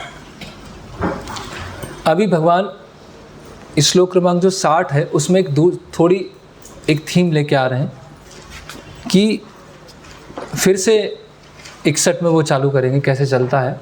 60 में थोड़ा सा एक वार्निंग दे रहे हैं कि जो इंद्रियों को कंट्रोल करने का प्रयास करता है, लेकिन इंद्रिय इतनी हटी होती हैं कि एक विद्वान व्यक्ति को भी क्या कर देती हैं, पथभ्रष्ट कर सकती है। यततो अपि कौन्तेय पुरुषस्य विपश्चिता इंद्रियाणि प्रमाथीनि हरन्ति प्रसवम मना। इम्पोर्टेंट श्लोक है। हे अर्जुन, इंद्रियां इतनी प्रबल तथा वेगवान हैं कि वे उस विवेकी पुरुष के मन को भी बलपूर्वक हर लेती हैं जो उन्हें वश में करने का प्रयत्न कर रहा है। अभी यहाँ शब्द क्या आ रहा है? विपश्चिता। मतलब कोई ऐसी किसी व्यक्ति की बात नहीं हो रही। भगवान क्या बोल रहे हैं? जो विवेकी व्यक्ति होता है उसके मन को भी इंद्रियां क्या कर लेती, हर लेती। इंद्रियों का जो वेग होता है ना, वाचो वेगम मनसा क्रोध वेगम जिह्वा वेगम उदरोपस्थ वेगम। तो ये जो वेग होते हैं वो इतने तेज होते हैं, इतने तीव्र होते हैं, उसको रोकना क्या होता है, बहुत नेक्स्ट टू इम्पॉसिबल हो जाता है। लेकिन उनको सहन करना है ना, और केवल उनको सहन नहीं करना है, उसके लिए फिर प्रभुपाद जी अमरीश महाराज का उदाहरण देंगे। तो जब हमारे जीवन में ऐसे आते हैं कि हम भक्ति कर रहे हैं और वेग हमको परेशान कर रहे हैं, तो उस समय क्या करना चाहिए? महाराज जैसे ब्रह्मचर्य बुक में लिखते हैं कि कीर्तन में, आप कीर्तन में बैठ जाइए, कीर्तन में नाचिए, भगवान के विग्रहों के सामने खड़े हो जाइए, भगवान के विग्रहों को देखिए। आपको डिवोशनल सर्विस में जो भी चीज़ अच्छी लगती है उसको कीजिए। आपको जप करना अच्छा लगता है जप कीजिए, आप कुकिंग करना अच्छा लगता है वो कीजिए, क्योंकि कृष्णा कॉन्शियसनेस में किसी चीज़ की कमी नहीं है। ऐसा मत सोचिए कि मैं कृष्णा कॉन्शियसनेस से जाके बाहर के संसार में मुझे कुछ और अच्छा मिलेगा। ये महाराज बहुत अच्छा बताते हैं ब्रह्मचर्य बुक में। ऐसा मत सोचिए कि यहाँ भक्ति में आके हमें कुछ चीज़ की कमी हो गई, यहाँ आपको सब कुछ मिल जाएगा। वहाँ मैं जाऊँगा तो एक दूसरा इन्जॉयमेंट मिलेगा, कुछ और अच्छी तरह से भोग कर पाऊँगा, ऐसा कुछ भी नहीं होने वाला। तो इसीलिए भगवान से प्रार्थना करना है ना, और डीटीज़ के सामने जाके डीटीज़ को देखना है ना, और उनके सामने प्रेयर्स करना, कीर्तन में नाचना, प्रसाद लेना, ये करेंगे तो अपने आप ही वो जो वेग हैं जो परेशान करते हैं वो चले जाएंगे। और अगर हम सोचेंगे कि भक्तों से हम दूर चले जाते हैं और अपनी इच्छाओं को संतुष्ट करने का प्रयास करेंगे तो क्या होगा? ये इंद्रियानी प्रमाथीनी मतलब पागल। इंद्रिय कैसी हो जाती हैं? ये पागल की तरह हो जाती हैं। और पागल क्या करती है? जब पागल व्यक्ति होता है तो क्या करता है वो? फिर कुछ सोचता समझता नहीं है। तो इंद्रिया में क्या है? एकदम प्रमाथानी हरंती प्रसवम बना, मन को क्या कर लेती? हर लेती। वो व्यक्ति को क्या बनाती है? मेंटल पेशेंट बना देती है। तो जब भी टेम्पटेशन आए आप गुरु की पिक्चर रखिए, हमारे गुरु उनकी पिक्चर सामने रख सकते हैं, उनके सामने बैठ के हम जप कर सकते हैं, है ना। तो इसलिए हमें उस प्रोसेस में अपने आप को क्या करना है, एकदम अंदर ला देना, है ना। जितना हम भगवान की सेवा में अपने आप को देंगे उतना भगवान हमको हायर टेस्ट देंगे, और जितना हमने अपने आप को रोक के रखा है भगवान की सेवा के लिए उतना फिर भगवान हायर टेस्ट नहीं देंगे। सिंपल फॉर्मूला है ना। तो जब भी ऐसे मन में आ रहे हैं उसको हटा दीजिए। जैसे गोकुलचंद को कई बार उदाहरण देते हैं कि सब्जी काट रहे हैं तो कुछ सड़ा हुआ कुछ मिला तो उसको क्या करते हैं, फेंक दिया, अच्छा उसको रख लिया, जो सड़ा है उसको फेंक दिया, अच्छा उसको रख। तो ऐसे विचार आ रहे हैं उसको निकाल दिया, है ना। जैसे उसको हटा दिया, उसको चैनलाइज किया, उसको भक्ति में किसी चीज़ की कमी नहीं है, अपने आप में क्या है, वो पूर्ण है ना। हम देखते हैं कि और ऐसे हरंती प्रसवम मना इंद्रियाणि प्रमाथीनि, जैसे सौबरी मुनि का उदाहरण आता है। सौबरी मुनि का कैसे पतन हुआ, मछली और मछली और मछला तो सौबरी मुनि पानी में थे और किनके प्रति अपराध किया था उन्होंने, गरुड़ जी। तो गरुड़ जी के प्रति अपराध हुआ तो मछली को देखकर फिर वो इतने समय से तपस्या कर रहे थे पानी के अंदर और उनकी तपस्या नष्ट हो गई। मतलब वैष्णव अपराध के कारण भी हमारे अंदर ऐसी डिजायर्स, ऐसे वेग आ सकते हैं, क्योंकि वैष्णव अपराध किया। अपराध मतलब अपराध, अप मतलब रोकना, राध मतलब अफेक्शन।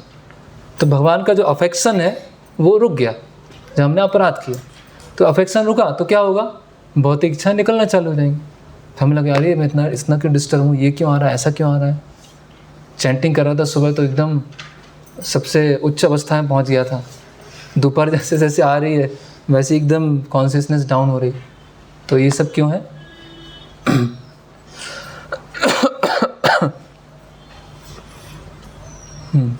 तो इसीलिए प्रभुपाद क्या लिख रहे हैं यहाँ पर, अनेक विद्वान, ऋषि, दार्शनिक तथा अध्यात्मवादी इंद्रियों को वश में करने का प्रयत्न करते हैं, किंतु उनमें से बड़ा भी कभी कभी विचलित मन के कारण इंद्रिय भोग का लक्ष्य बन जाता है। यहाँ तक कि विश्वामित्र जैसे महर्षि तथा पूर्ण योगी को भी मेनका के साथ विषय भोग में प्रवृत्त होना पड़ा, यद्यपि वे इंद्रिय निग्रह के प्रति कठिन तपस्या तथा योग कर रहे थे। विश्व इतिहास में इसी तरह के अनेक दृष्टांत हैं। पूर्ण कृष्ण भावना भावित हुए बिना मन तथा इंद्रियों को वश में कर सकना अत्यंत कठिन है ना। फिर नीचे आ रहा है, कृष्ण भावनामृत इतनी दिव्य सुंदर वस्तु है कि इसके प्रभाव से भौतिक भोग स्वतः नीरस हो जाता है, और वह वैसा ही है जैसे भूखा मनुष्य प्रचुर मात्रा में पुष्टिदायक भोजन करके अपनी भूख मिटा ले, है ना। किसी को अगर संतुष्टि है तो भौतिक जगत में संतुष्टि नहीं ढूंढेगा, है ना। कोई अपना पीसफुल है, भगवान की सेवा में उसको आनंद आ रहा है, तो उसको और कहीं आनंद ढूंढने की ज़रूरत नहीं।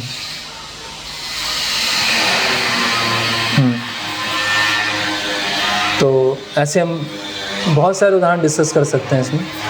प्रभुपाद जी अमरीश महाराज का बता रहे हैं, सवई मना कृष्ण पदार बिंदो वाचांसी वैकुंठ गुणानु। इस अमरीश महाराज ने अपनी सारी इंद्रियों को भगवान की सेवा में लगाया।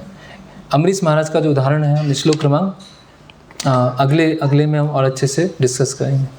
तो इंद्रियानी प्रमाथेनी हरंती प्रसवम मना, है ना। जैसे अजामिल का केस आता है, तो अजामिल तो बहुत अच्छे ब्राह्मण परिवार से था, अच्छे कुल से था, सारे अच्छे गुण थे। तो अजामिल ने केवल एक ऐसे दृश्य को देखा और उसकी वजह से पूरा उसका जीवन कैसा हो गया, नारकीय हो गया। तो प्रभुपाद जी वहाँ लिखते हैं कि अजामिल ने तो इतना संस्कारी, इतना विद्वान ब्राह्मण परिवार में होने के बाद उसके साथ में एक ऐसी स्थिति हुई और पूरा जीवन हो गया। तो आज के वेस्टर्न कल्चर में ये ऐसे दृश्य तो बहुत जगह देखने को मिल जाता है।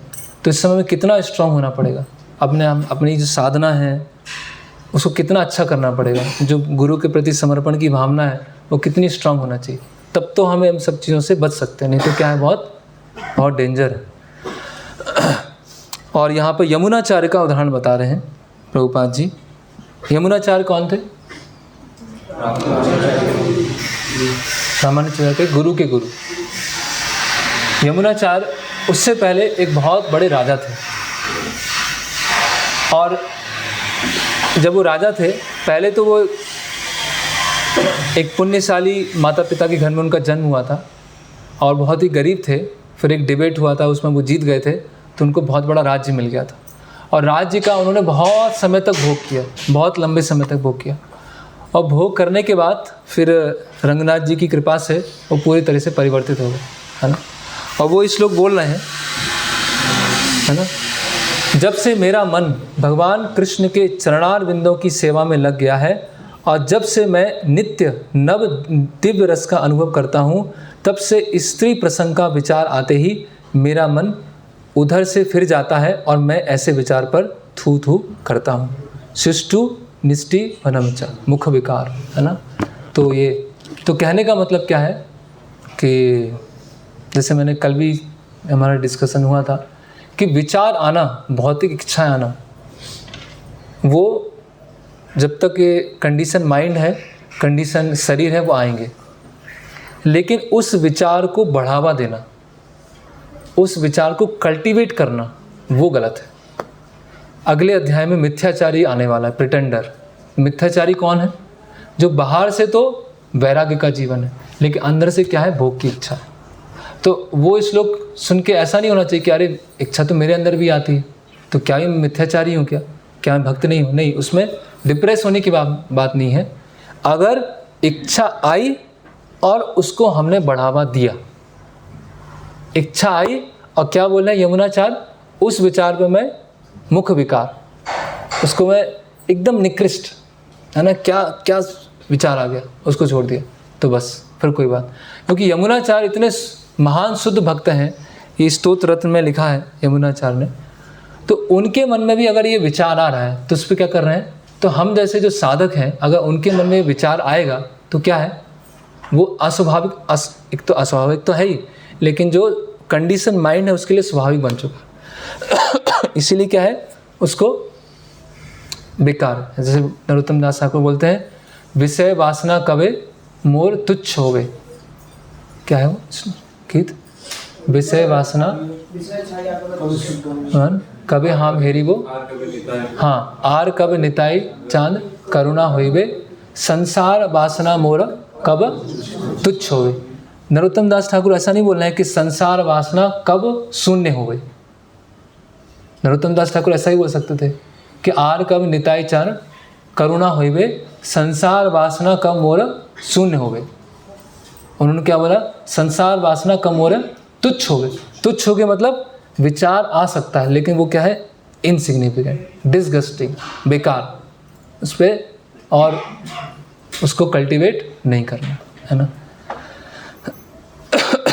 तो ये यहाँ पर और भी हम कई चीज़ें इसमें डिस्कस कर सकते हैं, लेकिन हम आगे बढ़ेंगे। तानी सर्वाणी संयम्य युक्त आसीत मत परा, वैसे ही यस्येन्द्रियाणि तस्य प्रज्ञा प्रतिष्ठित। अभी भगवान ने बहुत ब्रिज प्रीचिंग कर लिया इधर उधर से, अभी डायरेक्ट अपने बारे में बोल रहे हैं। तानी सर्वाणी संयम्य क्या है? युक्त आसीत मत परा, मतलब हायर टेस्ट कैसे आएगा? मत परा, उससे आने वाला। कछुए की तरह बंद तो कर ली इंद्री, हायर टेस्ट सही है, लेकिन कहाँ से आएगा? युक्त आसीत मत परा, जो इंद्रियों को पूर्णतया वश में रखते हुए इंद्रिय संयमन करता है और अपनी चेतना को मुझ में स्थिर कर देता है, मत परा, वह मनुष्य स्थिर बुद्धि वाला कहलाता है। तो इस पर हम डिस्कस करते हैं। इसमें फेमस उदाहरण किनका? अम्बरीश महाराज, है ना। तो अम्बरीश महाराज ने कैसे अपनी इंद्रियों को लगाया? राजा अम्बरीश ने अपना मन भगवान कृष्ण के चरणार बिंदुओं पर स्थिर किया, अपनी वाणी भगवान के धाम की चर्चा करने में लगा दी, वैकुंठ गुणानुवर्णने। तो हम अपने इंद्रियों को कैसे लगा सकते हैं? भगवान और भगवान से संबंधित बात कर रहे हैं, अपने कानों को भगवान की लीलाओं को सुनने में। अभी प्रश्न आएगा,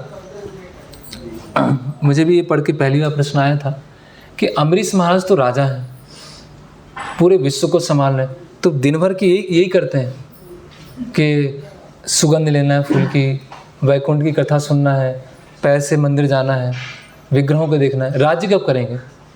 अगर राज्य कर रहे हैं तो ये कब करेंगे? प्रश्न है कि नहीं?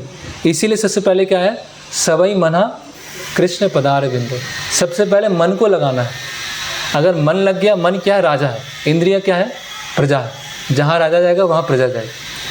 तो मन अगर लग गया तो बाकी जितने भी कार्य कर रहे हैं वो भगवान की सेवा से संबंधित हो जाते हैं, है ना। जैसे कि बताया गया है, हम इसको पहले कंप्लीट कर लेते हैं।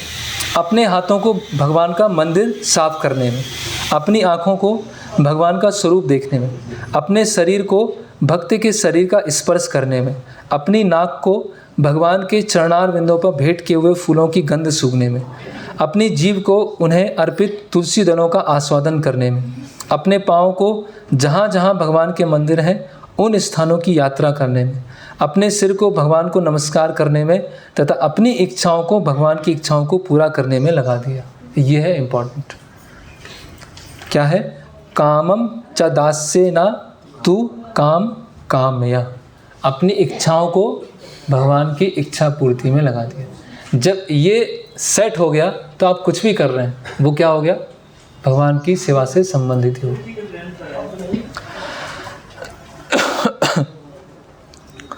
इन गुणों के कारण वे भगवान के मत पर भक्त बनने के योग्य हो गए। तो मत पर, है ना।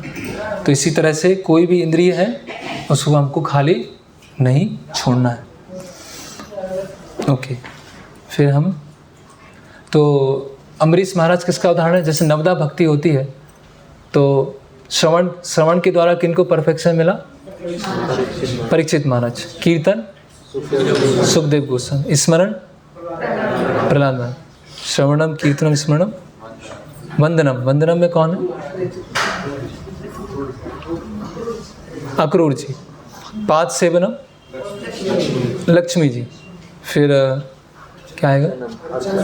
अर्चनम। अर्चनम में पृथु महाराज। फिर दास्यम। दास्यम में हनुमान जी। साख्यम अर्जुन। और आत्मनिवेदन बलि महाराज। और पूरे 9 के 9 अंक अम्बरीश महाराज। तो अम्बरीश महाराज ने पूरे सारे 9 अंक फॉलो किए। तो इसीलिए ये अम्बरीश महाराज का उदाहरण प्रभुपाद भगवद गीता में शायद 3 या 4 बार देते हैं। 2 बार तो अभी हो गया है। ओके, अभी श्लोक क्रमांक 61 और 62 और 63। जो इंद्रियों को मत परा नहीं कर पाता है या हायर टेस्ट नहीं ले पाता है उसके जीवन में क्या होता है? ठीक है, ये पतन का चक्र बताया है, कैसे फॉल डाउन होता है ना।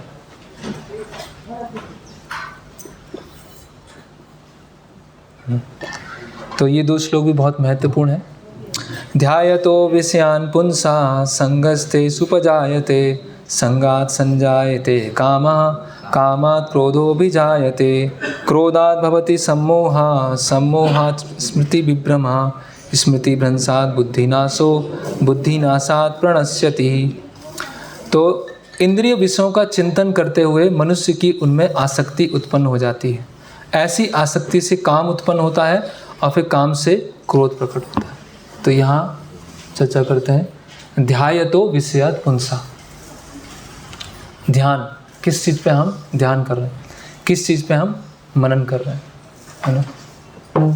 तो अगर हम कुछ अभक्तिपूर्ण चीज़ों पर विचार कर रहे हैं, पैसे पर, प्रतिष्ठा पर, अभक्त कैसे एंजॉय किया जाए, तो वो ध्यान करने से क्या होगा? धीरे धीरे आसक्ति। इस 2 श्लोकों को रावण ने पूरा परफेक्टली फॉलो किया। भगवद गीता के इन 2 श्लोकों क्या? ध्यायतो विषयात् पुंसा। तो उसने क्या किया? जैसे ही शूर्पणखा ने रावण को सीता माता की सुंदरता के बारे में बताया तो क्या हुआ? ध्यायतो विषयात् पुंसा। वो उसने ध्यान कॉन्टेम्पलेशन चालू कर दी। उससे क्या हुआ? संगस्तेषु पजायते। उससे क्या हो गया? एक आसक्ति, भौतिक आसक्ति डेवलप हो गई कि अभी कुछ भी हो जाए, किसी भी करके सीता माँ का अपहरण करना। संगात संजायते कामा। जब आसक्ति आ गई तो क्या आ गया? काम। और जब काम की पूर्ति नहीं होती तो क्या आता है? क्रोध। क्रोध को क्या बोलते हैं? कामानुज, काम का छोटा भाई। क्रोध क्या होता है? वो दिख जाता है। काम क्या होता है? वो दिखता नहीं। तो रावण ने पूरा ये एकदम परफेक्टली भगवत गीता पढ़ी होगी उसने, 2 श्लोक। तो फिर वो क्या करता है? क्रोधात भवति सम्मोहा। सम्मोहा मतलब बिविल्डरमेंट। सम्मोहात स्मृति विभ्रमा। फिर बुद्धि क्या हो जाती है? नष्ट हो जाती है। तो कितना भी समझा लिया, बहुत लोगों ने समझाया, कई सलाहकार थे, लेकिन कुछ भी समझ में नहीं आया। 10 सिर थे लेकिन ब्रेन एक भी नहीं था, है ना? बुद्धि एक भी नहीं थी। बुद्धि नासात प्रणश्यति, और वो पूरी तरह से बुद्धि उसकी नष्ट हो जाती। तो कहाँ से चालू हुआ? ध्यायतो विषयात् पुंसा। और कहाँ गया? बुद्धि नासात प्रणश्यति। इसीलिए किस चीज़ का मनन कर रहे हैं, किस चीज़ का चिंतन कर रहे हैं, बहुत इम्पोर्टेंट है ना? अगर भक्ति में हम असंतुष्ट हैं, भक्ति में आनंद का अनुभव नहीं कर रहे हैं, तो क्या होगा?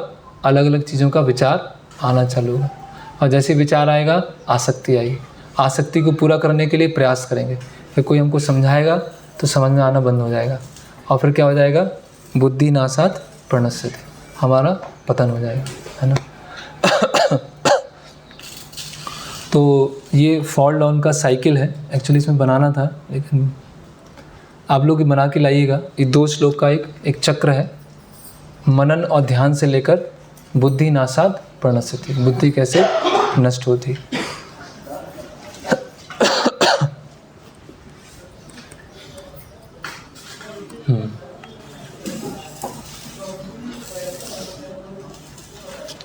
तो यहाँ पर प्रभुपाद जी दोनों तात्पर्य में समझा रहे हैं कि इंद्रियों को तो कुछ ना कुछ एंगेजमेंट चाहिए, है ना? जैसे बच्चे को कुछ ना कुछ एंगेजमेंट चाहिए, कुछ ना कुछ करना है। अगर शांति से बैठा दिया तो क्या होगा? शांति से नहीं बैठ सकता। इसलिए ओम शांति में चले जाएंगे तो क्या होगा? कुछ नहीं होने वाला। उसको कहीं ना कहीं एक्टिवली लगाना है। तो उसमें प्रभुपाद जी 2 लोगों का तुलना कर रहे हैं। एक हरिदास ठाकुर, है ना? हरिदास ठाकुर की तुलना कर। तो यहाँ बताया जा रहा है,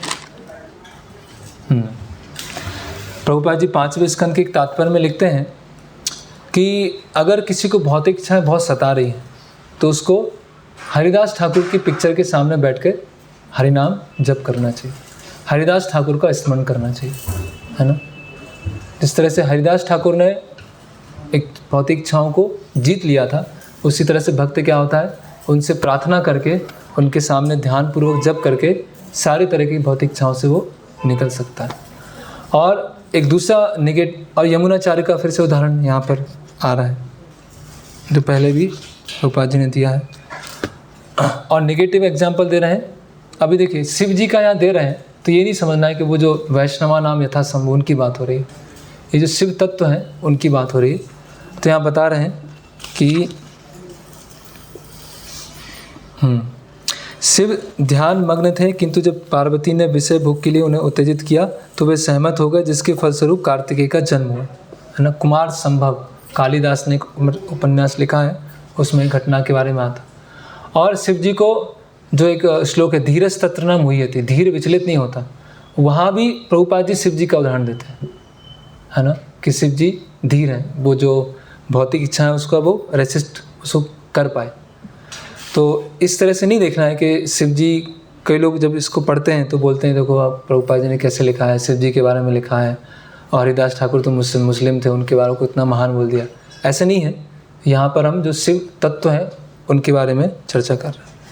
और इसी प्रकार तरुण भगवत भक्त हरिदास ठाकुर को माया देवी के अवतार ने मोहित करने का प्रयास किया, किंतु विशुद्ध कृष्ण भक्ति के कारण वे इस कसौटी पर खड़े उतरे।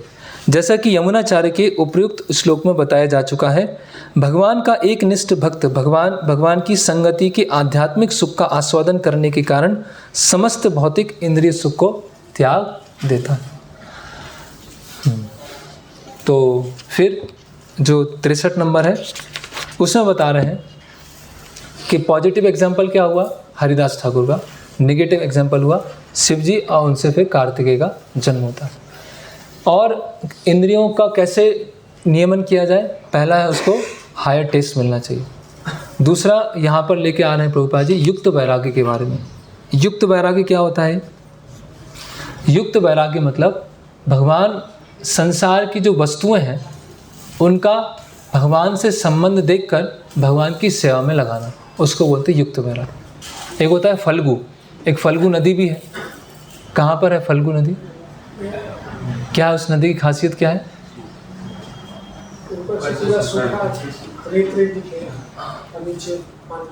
हाँ, तो उसमें क्या होता है, ऊपर पूरा रेत दिखती है लेकिन अंदर देखते हैं तो क्या होता है, पानी होता है। फल्गु वैराग्य, फल्गु वैराग्य मतलब उसको मरकट वैराग्य बोलते हैं। मरकट वैराग्य, शुष्क वैराग्य, उसमें साधक होता है वो क्या करता है, संसार को छोड़ दिया, है ना। फल्गु झूठा वैराग्य, बाहर से बहुत वैराग्य दिख रहा है लेकिन अंदर से क्या है, भोग करने की इच्छा है ना। तो जब ऐसी स्थिति आती है तो पतन हो जाता है। तो भगवान क्या बता रहे हैं प्रभुपाद जी, संसार की वस्तुओं को भगवान की सेवा में उपयोग करना, उसको बोलते हैं युक्त वैराग्य। ऐसे प्रभुपाद जी ने संसार की वस्तुओं को उपयोग किया। तो कैसे हम माया के प्रभाव से बच सकते हैं? पहला है हायर टेस्ट, दूसरा क्या है, युक्त वैराग्य। तो दोनों कॉन्सेप्ट बहुत इंपॉर्टेंट है। उच्च स्वाद लेना है और वस्तुओं को भगवान की सेवा में लगाना। जैसे लोग पूछते हैं कि आप भी तो लैपटॉप यूज़ कर रहे हैं, आप भी तो फ़ोन यूज़ कर रहे हैं, आप भी तो व्हाट्सएप यूज़ कर रहे हैं, ये सब क्यों कर रहे हैं, है ना। तो अल्टीमेटली पर्सनल साधना के लिए हमें आवश्यकता नहीं होगी, लेकिन लोग माया का प्रभाव व्हाट्सएप के थ्रू हो रहा है। ऐसे कि उदाहरण देते हैं कि एक पुलिस है, किसी चोर ने चोरी किया और चोर भाग रहा है ना, ट्रैफिक सिग्नल तोड़ के, और पुलिस ने भी क्या किया, वो चोर के पीछे भाग रही है और उसने भी सिग्नल तोड़ दिया और चोर को पकड़ लिया। तो चोर ने क्या बोला, आपने भी तो तोड़े थे सिग्नल, आपको भी सज़ा मिलनी चाहिए, आप भी तो उल्टा चल रहे थे, लेफ्ट नहीं चल रहे थे, राइट चल रहे थे। तो पुलिस ने राइट क्यों चली या पुलिस ने सिग्नल क्यों तोड़े? उस चोर को पकड़ने के लिए। तो व्यक्ति जहाँ जहाँ माया की ग्रिप में है, माया की गिरफ्त में है, वहाँ वहाँ जाके प्रचार करते। लेकिन समझना ये है, ऐसा नहीं जाए कि ऑपरेशन सक्सेसफुल और पेशेंट डाइड हो गया, कि प्रचार करने गए और खुद उसमें ही चले गए। ये भी होता है कि प्रभु जी हम तो फेसबुक और यूट्यूब और व्हाट्सएप और ये हम यूज़ करते हैं। क्यों करते हैं? तो प्रचार करना है ना, लोगों को बताना है। और उसमें क्या हो गया, उसी में टाइम जा रहा है और फिर साधना का समय है, सेवा का समय वो नहीं हो पा रहा। तो इसीलिए क्या है, हाँ, जैसे वो उदाहरण है ना कि मछली का शिकार करने गए और जाले में इतनी मोटी मछली आई कि उस मछली ने खींच लिया हमको। ऐसे जाला डाला और ऐसी मोटी मछली थी और जाले में फंसी, अभी उसको निकाल रहे हैं और उसने हमको खींच लिया। तो ये सब जो टेक्नोलॉजी है, यस, उसको भगवान की सेवा में उपयोग कर सकते हैं, लेकिन बहुत सावधान होकर। कभी कभी युक्त वैराग्य के नाम पर भक्त लोग बहुत सारी चीज़ करने लगते हैं, है ना। जैसे वो स्टोरी आती है युक्त वैराग्य की। एक गुरुजी थे, उन्होंने अपने शिष्य को बोला कि जाइए भगवत गीता रोज़ पढ़ा करिए, भक्ति शास्त्री चल रहा होगा। तो उन्होंने बोला कि आप रोज़ भगवत गीता पढ़ा। तो भगवत गीता लेके गए और ऊपर पहाड़ी की गुफा में चले गए, वहाँ पर भगवत गीता पढ़ेंगे। अब भगवत गीता पढ़ रहे हैं रोज। तो उनके गुफा में क्या हुआ, चूहा आने लगा, है ना। और चूहा रात में कट कुछ पेच करना या ऐसा आवाज़ करना। तो वो जो शिष्य थे उन्होंने एक बिल्ली रख ली कि अभी चूहा यहाँ पर नहीं आएगा। अभी बिल्ली के लिए कुछ दूध भी चाहिए, तो रोज़ नीचे उतरते पहाड़ी के, गांव में जाते, दूध लेते और वापस आते और बिल्ली को दूध पिलाते, और जो भी टाइम बचता उसमें गीता पढ़ते। फिर समय बीता, वो सोचने लगे कि रोज़ मुझे नीचे जाना पड़ता है, ऊपर आना पड़ता है, तो मैं क्या करता हूँ, एक गाय को रख लेता हूँ। तो गाय भी रख ली उन्होंने। तो अभी गाय दूध और घास, दूध ले रहे हैं गाय से और घास भी देना है। तो घास के लिए भी कहाँ से प्रबंध होगा। तो गाय की सेवा कर रहे हैं, दूध ले रहे हैं, और बिल्ली को पिला रहे हैं और गाय को चारा डाल रहे हैं और समय बचता है तो गीता पढ़ रहे हैं। तो ऐसे समय बीत गया तो वो सोचने लगे कि मुझे गाय की भी सेवा करनी पड़ रही है, बिल्ली की सेवा करनी पड़ रही है और गीता तो मैं पढ़ ही नहीं पा रहा हूँ, तो मैं क्या करूँ कि मैं शादी कर लेता हूँ। तो वो क्या, मेरी जो पत्नी होगी वो गाय की भी देखभाल कर लेगी और बिल्ली को दूध भी दे देगी और घास भी ले आएगी और मैं गीता पढ़ूँगा बैठ के। तो उसकी शादी भी हो गई। तो गुरुजी आते हैं कुछ समय के बाद, तो वो बोलते हैं कि ये सब क्या है? बोले आपने तो कहा था गीता पढ़ने के लिए, इसीलिए तो सब हो गया है। तो ये क्या है, फैमिली फॉर द गीता, भक्ति सिद्धांत ठाकुर का स्टोरी है। तो ऐसे क्या है, अभी वो गुफा को छोड़ के चला जाता और कहीं जाके गीता पढ़ लेता, है ना। तो ऐसे क्या है, हम चीज़ों को जो हमारे एब्सोल्यूट नीड नहीं है ना, जैसे कई बार ऐसे लोग जिस प्रयास में बहुत मेहनत लगती है, जैसे मान लीजिए घर बनवाना है बहुत या कुछ ऐसा, तो बहुत मेहनत से घर बनाया, कुछ बोलते प्रभु जी हमने घर इसलिए बनवाया कि भक्त लोग घर में आके रुका करेंगे, इसीलिए घर बनवाया। और उसमें मेहनत, उसमें एनर्जी, उसमें पैसे, कितना सब गया। और भक्त कितने रुकेंगे? साल में कुछ गिनती के दिन रुकेंगे। तो कहने का मतलब ये है कि हमें युक्त वैराग्य के प्रिंसिपल को गलत यूज़ नहीं करना, है ना। कि ऐसा नहीं कि ये तो हम सेवा के लिए कर रहे हैं, इच्छा हमारी है और सेवा का नाम दे रहे हैं, तो वो युक्त वैराग्य के प्रिंसिपल का गलत उपयोग हो जाएगा। तो पतन क्यों है? क्योंकि हायर टेस्ट नहीं है, भगवान से संबंधित जो चीज़ें हैं जो सेवा में लग सकती हैं उसको हमने छोड़ दिया है और इंद्रियों विषयों पे मनन कर रहे हैं, है ना। तो इसीलिए ये पतन के चक्र से हमको बचना है। और जैसे पहले भी हमने चर्चा किया, इंडिपेंडेंट मेंटेलिटी, ये जो इंडिपेंडेंट मेंटेलिटी है वो भी पतन का कारण होती है। क्योंकि जैसे ही हम इंडिपेंडेंट हो जाते हैं तो फिर क्या है, अपनी इच्छा से मन माना या मन मानी, तो मन मानी चालू हो जाती है और फिर धीरे धीरे धीरे धीरे माया हमारे जीवन में इंटर करती है। और माया धीरे धीरे इंटर करेगी और फिर हमें एक दिन ऐसा आएगा कि भक्ति से हम बाहर हो जाएंगे। तो ये स्वतंत्र मानसिकता, इंडिपेंडेंट नेचर, विम्सिकल नेचर, क्या बोलते हैं, या शास्त्र विधि उत्सज्य वर्तते काम कारता न ससिद्धिम अवापनोति ना सुखम ना पराम। तो काम कारता को क्या बोलते हैं? प्रभुपाद क्या ट्रांसलेट कर रहे हैं? Whimsical behaviour. विम्सिकल को क्या बोलेंगे? मनमौजी। तो मनमौजी विम्सिकल बिहेवियर क्या होगा, उससे क्या होगा? ना सिद्धिम, क्या है वो, सुख भी नहीं मिलेगा, सिद्धि नहीं मिलेगी और पराम गति भी नहीं होगी। क्या है? जब हमारा मन मौजी प्यार। तो मन मौजी और भक्ति ये दोनों क्या होता है? दोनों का अपोजिट है, 180 डिग्री का इनका नाता है। तो ऐसे कई इंडिपेंडेंट बिहेवियर या और भी कई चीज़ें हैं जिसकी वजह से पतन होता है।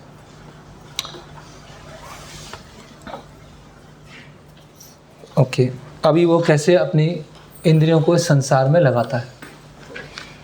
64 से 72। तो एक दो श्लोक और लेंगे और उसके बाद फिर हम विराम लेंगे।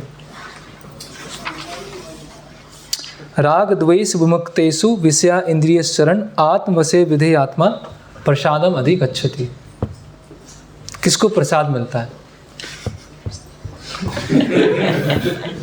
जो सबसे पहले बैठ जाता है लाइन में, जो जहाँ 56 भोग है उसके पास में खड़ा होता है, उसको प्रसाद मिलता है। राग द्वेष विमुक्तेषु, पहला विषया इंद्रियश्चरण आत्मवशे विधेय आत्मा प्रसादम अधिगच्छति। जो ये तीन चीज करता है उसको प्रसाद मिलता है ना। किंतु समस्त राग और द्वेष से मुक्त अपनी इंद्रियों को संयम द्वारा वश में करने में समर्थ व्यक्ति भगवान की पूर्ण कृपा प्राप्त कर सकता है।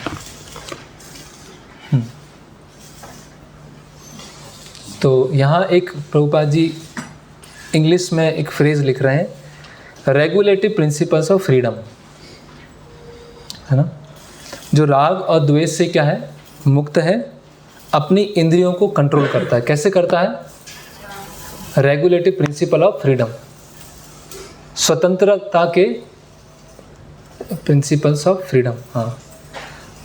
तो स्वतंत्र होना है लेकिन नियम पालन करके, तो ये तो विपरीत हो गया। स्वतंत्र भी हैं और नियमों का पालन भी कर रहे हैं, तो ये कैसे है?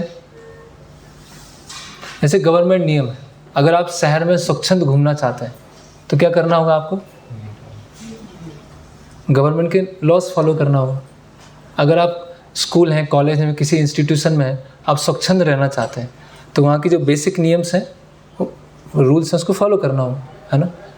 तो या तो हम भक्ति के नियमों को फॉलो कर लें, नहीं तो फिर क्या है, जो माया देवी के नियम हैं, या तो एक मैं लेक्चर सुन रहा था, उसका टाइटल था गाइडेड बाय गुरु और अरेस्टेड बाय माया, ऐसा कुछ टाइटल। या तो गुरु से गाइड हो या माया आपको अरेस्ट करेगी। तो कुछ ना कुछ तो नियम फॉलो करना पड़ेगा, है ना, कि हम स्वतंत्र नहीं हो सकते। ये स्वतंत्रता की जो भावना है, कोई भी स्वतंत्रता है, क्योंकि हम शरीर से बंधे हुए हैं, एक समाज में रह रहे हैं, एक परिवार में रह रहे हैं, तो वहाँ के कुछ ना कुछ नियम होंगे। अगर हम सिविल लॉज को फॉलो नहीं करेंगे तो क्रिमिनल लॉज लगेंगे, तो कुछ ना कुछ नियम को फॉलो करना है। तो रेगुलेटिव प्रिंसिपल ऑफ फ्रीडम।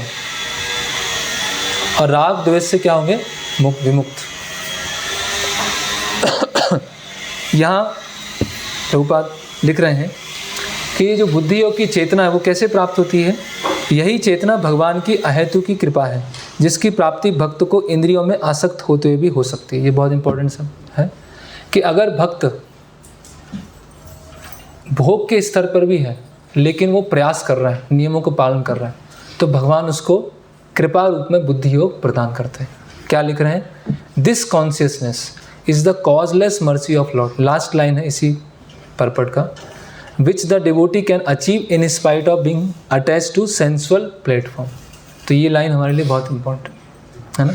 हम अपने दम पे क्या इंद्रिय संयमन कर पाएंगे? हम अपनी साधना से क्या हमारा मन कंट्रोल होगा? बताइए। मन इंद्रिय पूरा क्या है? पूरा वाइल्ड है, जैसे जंगली पशु होता है उस तरह से। उसको कंट्रोल में कौन लेके आएगा? वो केवल जो हमारी साधना है, ये जो हमारी सेवा है, बस इतनी है कि भगवान मैं सिंसियर हूँ, अभी मेरे दम पर, मेरी शक्ति में कुछ नहीं है जब तक आप कृपा नहीं करेंगे। बस इसी के लिए हमारी साधना। ऐसा नहीं कि अपनी साधना से हम पूरा सुपर कंट्रोल माइंड हो जाएगा हमारा, या सेवा करने से हम बहुत कुछ कर लेंगे। अल्टीमेटली केवल भगवान की कृपा को आकर्षित करने के लिए ही वो सेवा साधना। जब पूछते हैं ना कि सेवा, वो भक्ति में प्रयास इंपॉर्टेंट है या कृपा इंपॉर्टेंट है, आता है ना वो प्रश्न आता है। कुछ लोग बोलते हैं भक्ति पूरे प्रयास पर निर्भर है, कुछ लोग बोलते हैं भक्ति पूरी कृपा पर निर्भर है ना। तो साधक की तरफ से प्रयास है और भगवान की तरफ से कृपा है, लेकिन अगर दोनों में कंपेयर करें तो भगवान की कृपा अधिक महत्वपूर्ण। जैसे कि बोलते हैं कि एक बंदर का बच्चा पकड़ा हुआ है ना। तो बंदर का जो बच्चा है वो पूरा प्रयास कर रहा है बंदर को पकड़ने का। तो कुछ ऐसे पथ वाले होते हैं कि हमें पूरा प्रयास करना है, पूरे हमारे प्रयास पर टिका हुआ।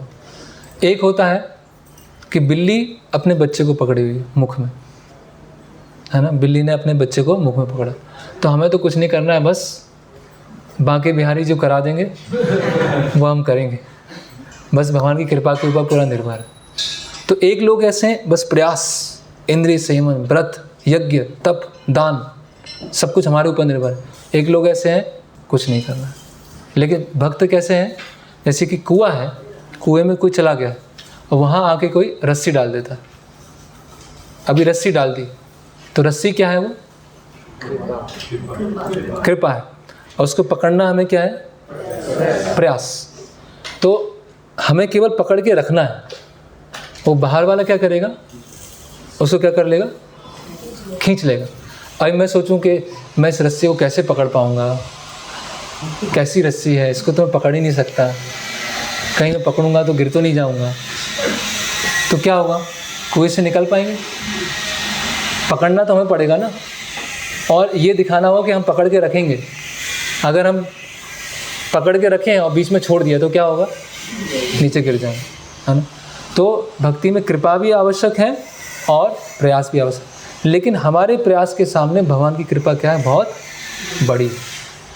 लेकिन प्रयास नहीं छोड़ना, है ना। तो आपकी पेंटिंग हुई है क्या, आपके पीछे पेंटिंग हुई है। हाँ, ये कृपा और प्रयास का वो है कॉम्बिनेशन। इसमें उदाहरण आता है कि प्रभुपाद जी 6ठे अध्याय में देंगे उदाहरण। एक गौरैया थी, तो उस पक्षी के जो बच्चे थे, अंडे, वो समुद्र में चले गए। तो गौरैया सोचने लगी कि मेरे बच्चे जो हैं अंडे तो समुद्र में चले गए, तो मुझे तो अपने बच्चे वापस चाहिए। तो गौरैया क्या करने लगी, अपनी चोंच में पानी भर के समुद्र को ऐसे खाली करने लगी। अभी गौरैया कर पाएगी समुद्र को खाली? नहीं कर पाई। तो जो गरुड़ कौन है, पक्षियों के राजा, है ना।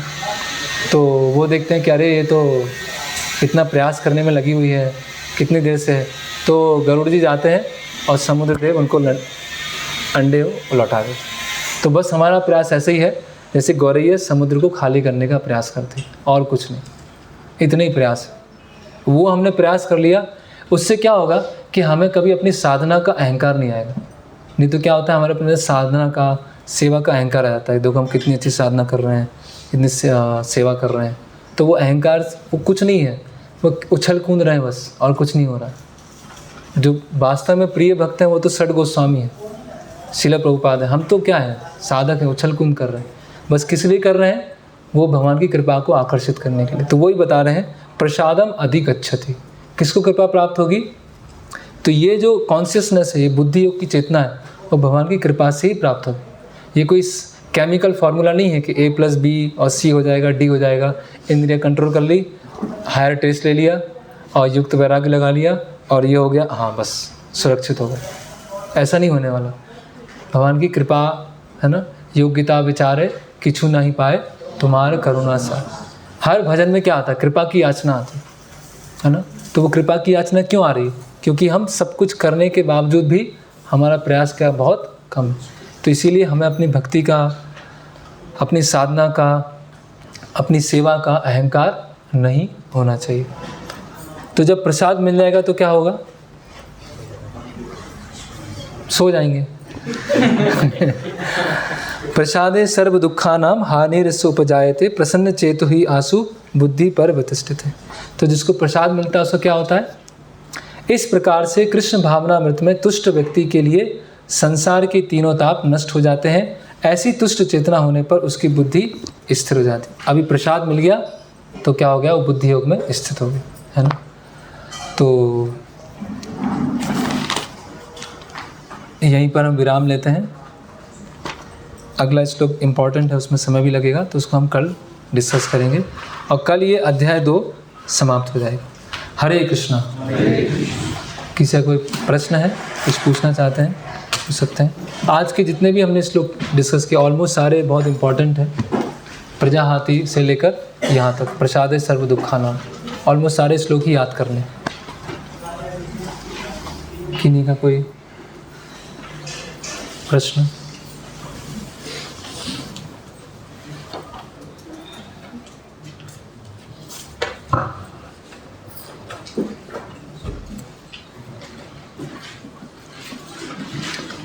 ओके, हरे कृष्णा। शिल प्रभुपाद की जय। श्रीमद् भगवद गीता यथारूप की जय।